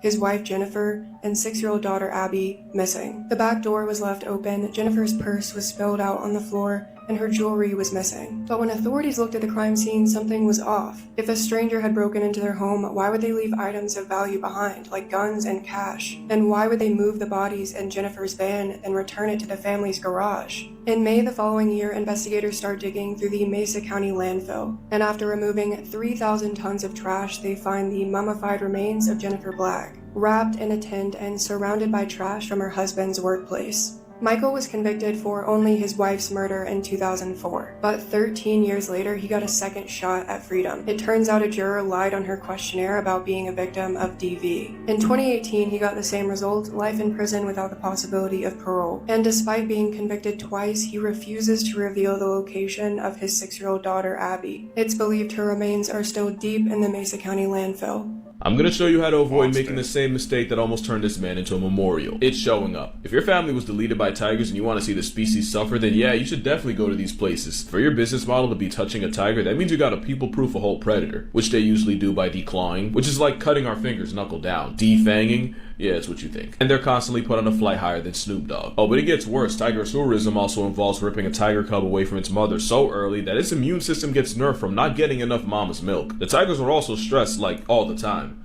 They're just too deep in the sunken place to show you. But you peep out Buddy tried an attitude adjustment with that stick. They don't just make him motherless. A lot of these places will beat the tiger for hours with a stick until it breaks him, and they basically see the stick as a figure of authority. It's like the belt times 1,000. Anytime the tiger even looks out of line, he gets the discipline side of the stick. Low-key, they do the same to elephants, but that's another video. But pretty much, remember that trend of folks trying to flex tiger flicks on Tinder? Hopefully that's the closest they got to any cat. And they still had the drug. Of course, sometimes it wears off, and that's when you realize the reason we're the top of the food chain isn't a stick or a frickin' leash. Look, I ain't better than anybody. A couple years ago, I almost did one of those lion walking tours until I researched it and realized I value the lions more. And I'm sure they're not like all bad, but all I know is if you got a cat that murks the likes of that for a living, or that acting like a humbled house cat, make like a driver in the UK and look left, cause sh ain't right. The more you know. 2 years ago, in September 2023, I posted a video that went viral and then was quickly muted on social media. Today, I will tell you what that video was about, and you'll understand why it was muted. 24 years ago, Donald Rumsfeld, the Secretary of Defense in the United States, gave a press conference. He talked about transactions worth $2.3 trillion that have gone missing. Our financial systems are decades old. According to some estimates, we cannot track $2.3 trillion in transactions. The very next day, a forensic audit team with the support of accountants were investigating the missing $2.3 trillion. Before the money tracing started, a plane hit the tower the accountants were in, and it killed them all. That day was September 11th. As we know, there are known knowns. There are things we know we know. We also know there are known unknowns. That is to say, we know there are some things we do not know. Now this could be classified as a conspiracy theory, but damn, what a coincidence. That's eerie.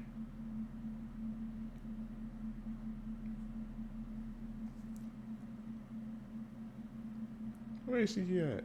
We need to talk about pedophile symbols in children's movies and books for a second. So these are symbols that the FBI in the past has claimed that pedophiles use to communicate with each other. This is a known thing, and there are actually people who belong to these groups who have come out and stated that yes, these groups do align with these symbols. So take a good look, especially up here to the left. So these are some screenshots from the children's film Alina of Avalor. Do you notice any symbols right here on one of the characters? Well, some of the other symbols from that sheet are found on another one of the characters in the film. Then there's the movie The Mighty Ducks, where one of the characters' helmets not only has one of those symbols, it actually has both of them. Same character, same helmet. I mean, that's pretty strange, right? There's also the film The Flight of the Navigator, where you can clearly see this same symbol being used again and again throughout the film. And these same symbols can also be found on diapers, you can see them clearly right there, on CDs that are clearly produced for and marketed towards children, interactive books made for children like these, and they can even be observed as far back as in Pinocchio. So, what do you think? Is this all just one big coincidence? Are these commonly used symbols? Or are these symbols seen in children's films and media for a reason? I don't know, maybe it was an animator that had certain proclivities themselves that wanted to brag to people that would recognize this, that they had gotten away with getting a job working near children. Or maybe it's all just a coincidence. These are some extremely unsettling facts, and I found all of these on Reddit. 3 of the most influential horror movies of all time are Alfred Hitchcock's Psycho, The Silence of the Lambs, and The Texas Chainsaw Massacre. But did you know all of these movies were loosely based off of one man? Real-life serial killer Ed Gein, or Gain, I don't know how to say it. He was known to skin his victims alive, and it's believed that he had several victims, but he only got convicted for 2 of them. But despite only being convicted of 2 murders, when authorities went to his house and checked his farm shed, they found an alarming amount of bodies. Now I think we can all agree that one of the most normal basic fears that a human being can have is death. Enter Cotard syndrome. Cotard syndrome is a syndrome where people truly believe they are dead. They'll be completely functioning, perfectly healthy human beings, but their mind has tricked them into thinking that they are the dead walking among the living. And it could happen to any of you. And finally, Victorian photos have a dark secret. But before I get into that, make sure you guys check out my bio for a sweet surprise. If you see any photos from the olden days, you'll notice that they might be slightly blurry and it'll be rare to see people smiling in them. This is because it took a very long time for photos to be taken back in that day, so people didn't want to be smiling for 10 minutes straight. And the blurriness was because people would move from time to time while the picture was being taken. If you look at any of these old photos and you notice someone in the photo looks extremely clear, chances are they are dead. It was a very common practice in the olden days to take photos with dead people to have one last photo with them taken. So they would post up the corpse along with them and have a photo be taken. But obviously their bodies wouldn't move, so this would cause them to appear much clearer in these photos. Absolutely sickening. And look, I know that one was kind of rough, and typically all my videos are rough, but that's why. That's crazy.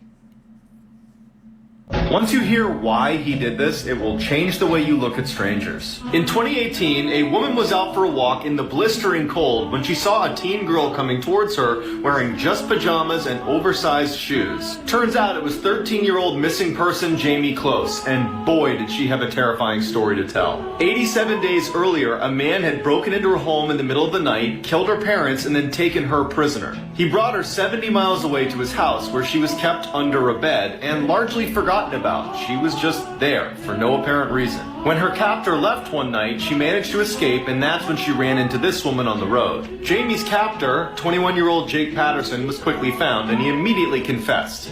And this is why he did it.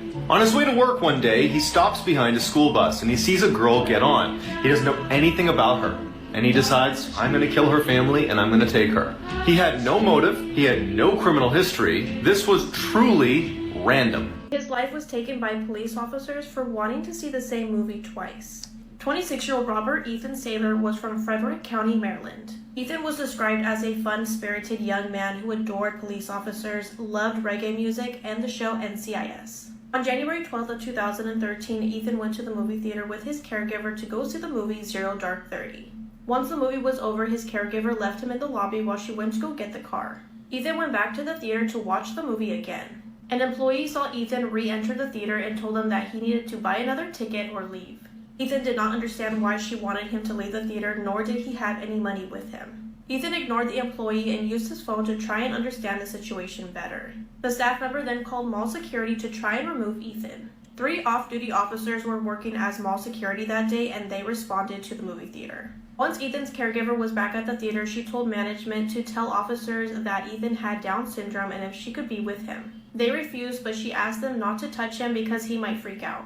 But the theater staff and officers ignored the caregiver. Instead, officers approached Ethan while he was in the movie theater along with 20 other people waiting to watch their movie. Officers told Ethan that he needed to leave the theater, but he refused, he started cussing, and he threw a temper tantrum. Those 3 officers forcibly removed Ethan from his seat and tried to put him into handcuffs. There was a struggle, and officers threw Ethan to the ground on his stomach. One officer placed his knee on Ethan's back and fell forcibly on top of him. Ethan was crying and screaming, saying, "Mommy, it hurts," and then the room fell silent. The officers had handled Ethan so violently that they crushed his larynx, which is a part of the throat. Ethan was transported to the hospital where he was pronounced dead. An autopsy revealed that Ethan had suffered from bruising and abrasions to his face and body and a fracture in his throat cartilage. A forensic pathologist stated that this only occurs with force and included in cases of manual strangulation. The grand jury failed to indict the 3 officers in any wrongdoing. They returned to work as normal and returned to their life as normal. Meanwhile, Ethan's family were grieving the loss of him, but they ended up filing a lawsuit against those 3 officers, and they were given a $1.9 million settlement. I don't think Amy Bradley fell overboard, and Insane. here's why. And I know there are a ton of theories out there, but this is just my opinion. Now, please correct me if I'm wrong, but I'm pretty sure the new Netflix documentary left out one very important detail that they once mentioned on Unsolved Mysteries. So really quick side note, if Unsolved Mysteries had a #1 fan, I would definitely be it. I have no word of a lie, been watching this show since I've been 11 years old. Now back to Amy. Her story first aired on Unsolved Mysteries on January 1st, 1998. I'm not even joking when I say that I've probably watched each episode of Unsolved Mysteries about 1,000 times. So when I say that this fact sticks in my head, I mean it. So apparently bright and early the next morning, the bass player went up to Brad, which is Amy's brother, and told him, "Hey Brad, I'm really sorry to hear about your sister." And what's really odd about that, and that's why it never left my mind, is because nobody knew that Amy was even missing except for security and her own family. For reference, here's the clip. That morning, only the Bradley family and the ship's security knew Amy was missing. But according to Amy's brother, so did the bass player. Hey Brad, I'm sorry to hear about your sister. I feel badly, I know you. That's a really odd thing to say that early in the stages of this thing, you know. Nobody knew except for us, or my family and I, and security, that something may be wrong. To this day, I still get chills when I watch that clip, and the fact that they included his daughter in the new Netflix documentary and even she is suspicious of him makes me feel like either he did something or he didn't do something, but he definitely knows something. Let me know your own thoughts in the comments. And also, was that fact mentioned in the new Netflix documentary? Because I watched it a couple times and I don't know if I just keep missing it. I didn't think it was included. I'm gonna leave you with one more thing. I used to go on a lot of cruises as a child. I was very blessed, and a lot of them were Royal Caribbean, and I am just flabbergasted at the way that they handled this case, because being on those cruises, if there was an emergency, I clearly remember that they would always make a page no matter how early it was. Just don't get what went on in this case, and I feel really sorry for the family. I've never been on a cruise before, but like I said, the fact that the family knew, and they said police or security only knew, so how did he know?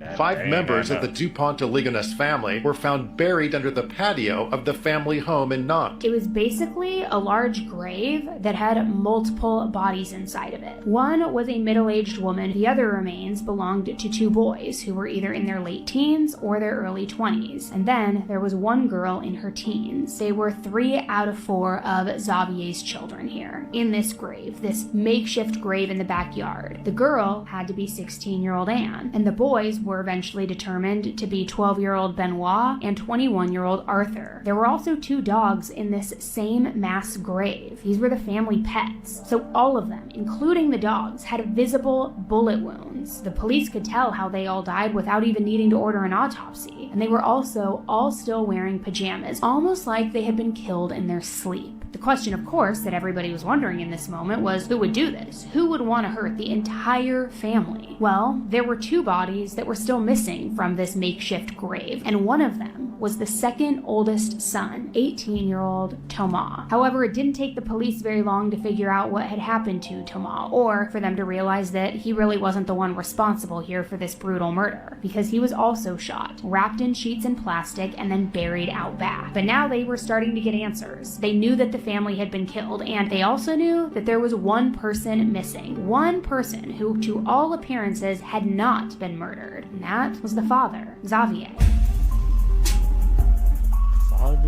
This case is one that I cannot stop thinking about. The unsolved murder of Brittany Stykes. On August 28, 2013, 22-year-old Brittany Stykes and her 14-month-old daughter were found in Brown County, Ohio. Brittany and her daughter were last known to be heading to her father's home to celebrate his birthday, driving in Brittany's yellow Jeep along US 68 in Georgetown. The Jeep was found parked in an embankment on the side of the road, and inside, both Brittany and her daughter had been shot. Miraculously, Brittany's daughter survived despite being shot in the head, but unfortunately, Brittany did not. Brittany was also pregnant at the time of her murder, so this is classified as a double homicide. 2 bullets hit Brittany and several struck the driver's side door of the vehicle, but there was no gunshot residue found, meaning she had not been shot at close range. One initial potential suspect was Brittany's husband, Shane. Shane said he was working out at a gym 15 minutes away when his wife and daughter were shot, and he has maintained his innocence, and he has actually never been officially named a suspect. And in fact, he was questioned and his hands were tested and found no sign of gunpowder residue. There have been many tips and potential leads over the years, including a woman in 2015 claiming that she knew who killed Brittany and that it was a hit that someone took out on her. But this couldn't be confirmed, and Brittany's case went cold. There is so much more to this case, and you can learn all about it in Season 2 of the true crime podcast, Culpable, which takes a deep dive into Brittany's case. Host Dennis Cooper interviews her family and friends in the podcast, and they explore the entirety of the case over the last 12 years. You can listen to Culpable wherever you get your favorite podcasts. But Brittany and her daughter both deserve justice, and this case just gets crazier as you find out more. And that's why... In 1979, a teenage girl accepts a babysitting job at an isolated home in the Minnesota woods. After putting the children to bed, she settles on the couch to watch TV, only to be startled by a phone call. She picks it up and hears heavy breathing, when suddenly a man's unsettling voice asks, "Have you checked on the children?" Nervous, she dismisses it as a prank and hangs up. 15 minutes later, the phone rings again. This time the voice asks, "Why haven't you checked on the children?" Panic sets in and she calls 911. The operator advises her to keep the caller on the line if they call back, allowing the call to be traced. Moments later, the phone rings again, and the voice snarls, "Check on the children now." Trembling, she keeps the call connected as instructed. Once more the phone rings. The operator's voice crackles through, urgent and frantic. "Get out of the house. The calls are coming from upstairs." Terrified but worried about the children, she hesitates before fleeing outside. She bolted out of the house, her heart pounding in her chest.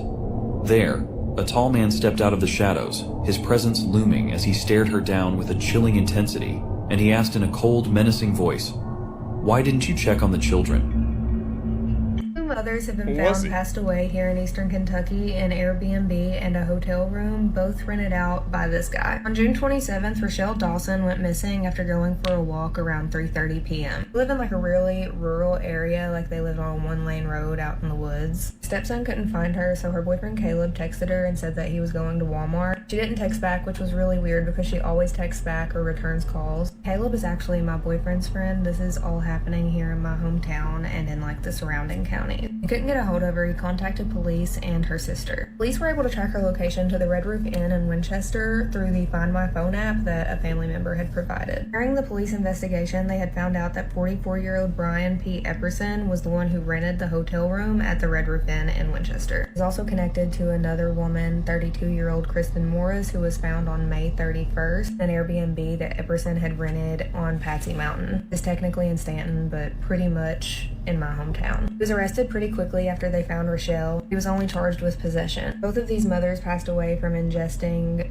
too many controlled substances. I have to be careful with what I say on here or this video will get taken down. Go look up the news articles. All you gotta do is search Brian Epperson or Rochelle Dawson or Kristen Morris and any of this will pop up. You'll be able to read all the details there. But Rochelle wasn't a drinker. She didn't smoke. She had never done any controlled substances before. That was very out of character for her. I don't know about the other girl, but I'm assuming the same can be said for her. She's now been charged with connection to the Kristen Morris case. Winchester PD did put out a statement saying that he was the prime suspect in Rochelle Dawson's investigation. Hopefully charges will be brought forth on him for that soon too. More people need to be talking about this. I mean, this is so close to home. This could have happened to any of us. It could have been me, it could have been you. Please share this video to spread awareness, make your own video, whatever it takes. You can also find a lot more details that's not listed on any of the news channels on her boyfriend's Facebook page, which is right here. Also bad for him and his son. I cannot even imagine what they're going through. His son had just lost his mother recently and now he's lost his stepmother too. She also raised and took care of her niece like she was her own daughter. Kristen Morris was a mother too. It's just so sad. Hopefully he has to spend the rest of his life in jail.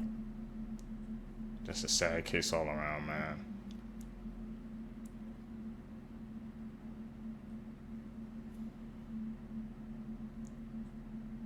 This movie caused at least 4 deaths in real life.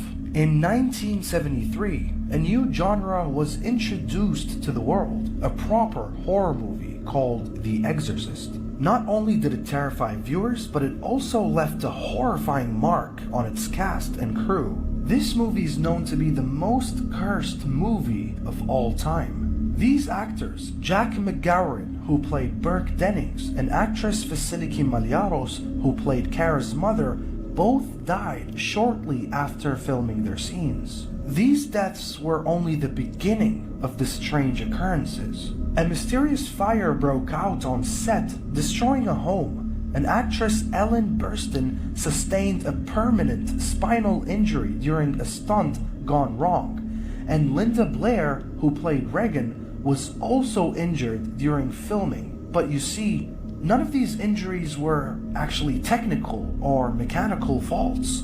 Ellen was violently pulled by a harness until she broke her back, and no one knows what pulled her. And what's even more unsettling is the set's night security guard and another person who's the special effects expert both died during production. But not only that, this curse seemed to follow the film into theaters, where people reported a mysterious fire destroying a movie theater that was about to premiere The Exorcist movie in December of 1973. The movie theater burst in flames the night it was supposed to premiere the movie. These real-life horrors surrounding The Exorcist movie have cemented its legacy as one of the most cursed films in Hollywood history, leaving many to wonder if the demons depicted on screen might have been more than just fiction. Because they're not. It's real life. These are real demons that we're talking about. There were also multiple delays during filming because while the movie was being filmed, a lot of crew members reported relatives dying. People from the crew had people from their families also die during production. The following months after the premiere, January 1974, February 1974, multiple viewers reported bad things happening in their homes after watching this movie for the first time. When you piss jinns off, things like this can happen. And there's one thing they really don't like. Don't tell their stories.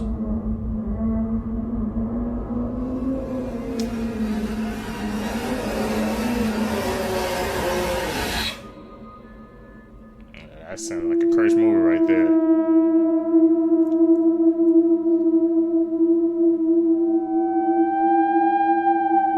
Why is she looking at us like that?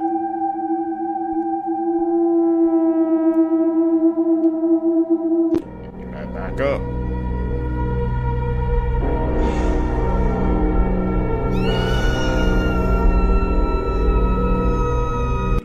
Why is she screaming, bro? Seekers, if you guys made it with me to the end of the video, you're a true seeker seeking the truth. I greatly appreciate the support. Make sure you guys leave a thumbs up in this video, comment down below, hit that post notification bell, man, so you always get notified when I upload my next videos. You guys are going to catch me in the next one. I'm out. Peace, YouTube.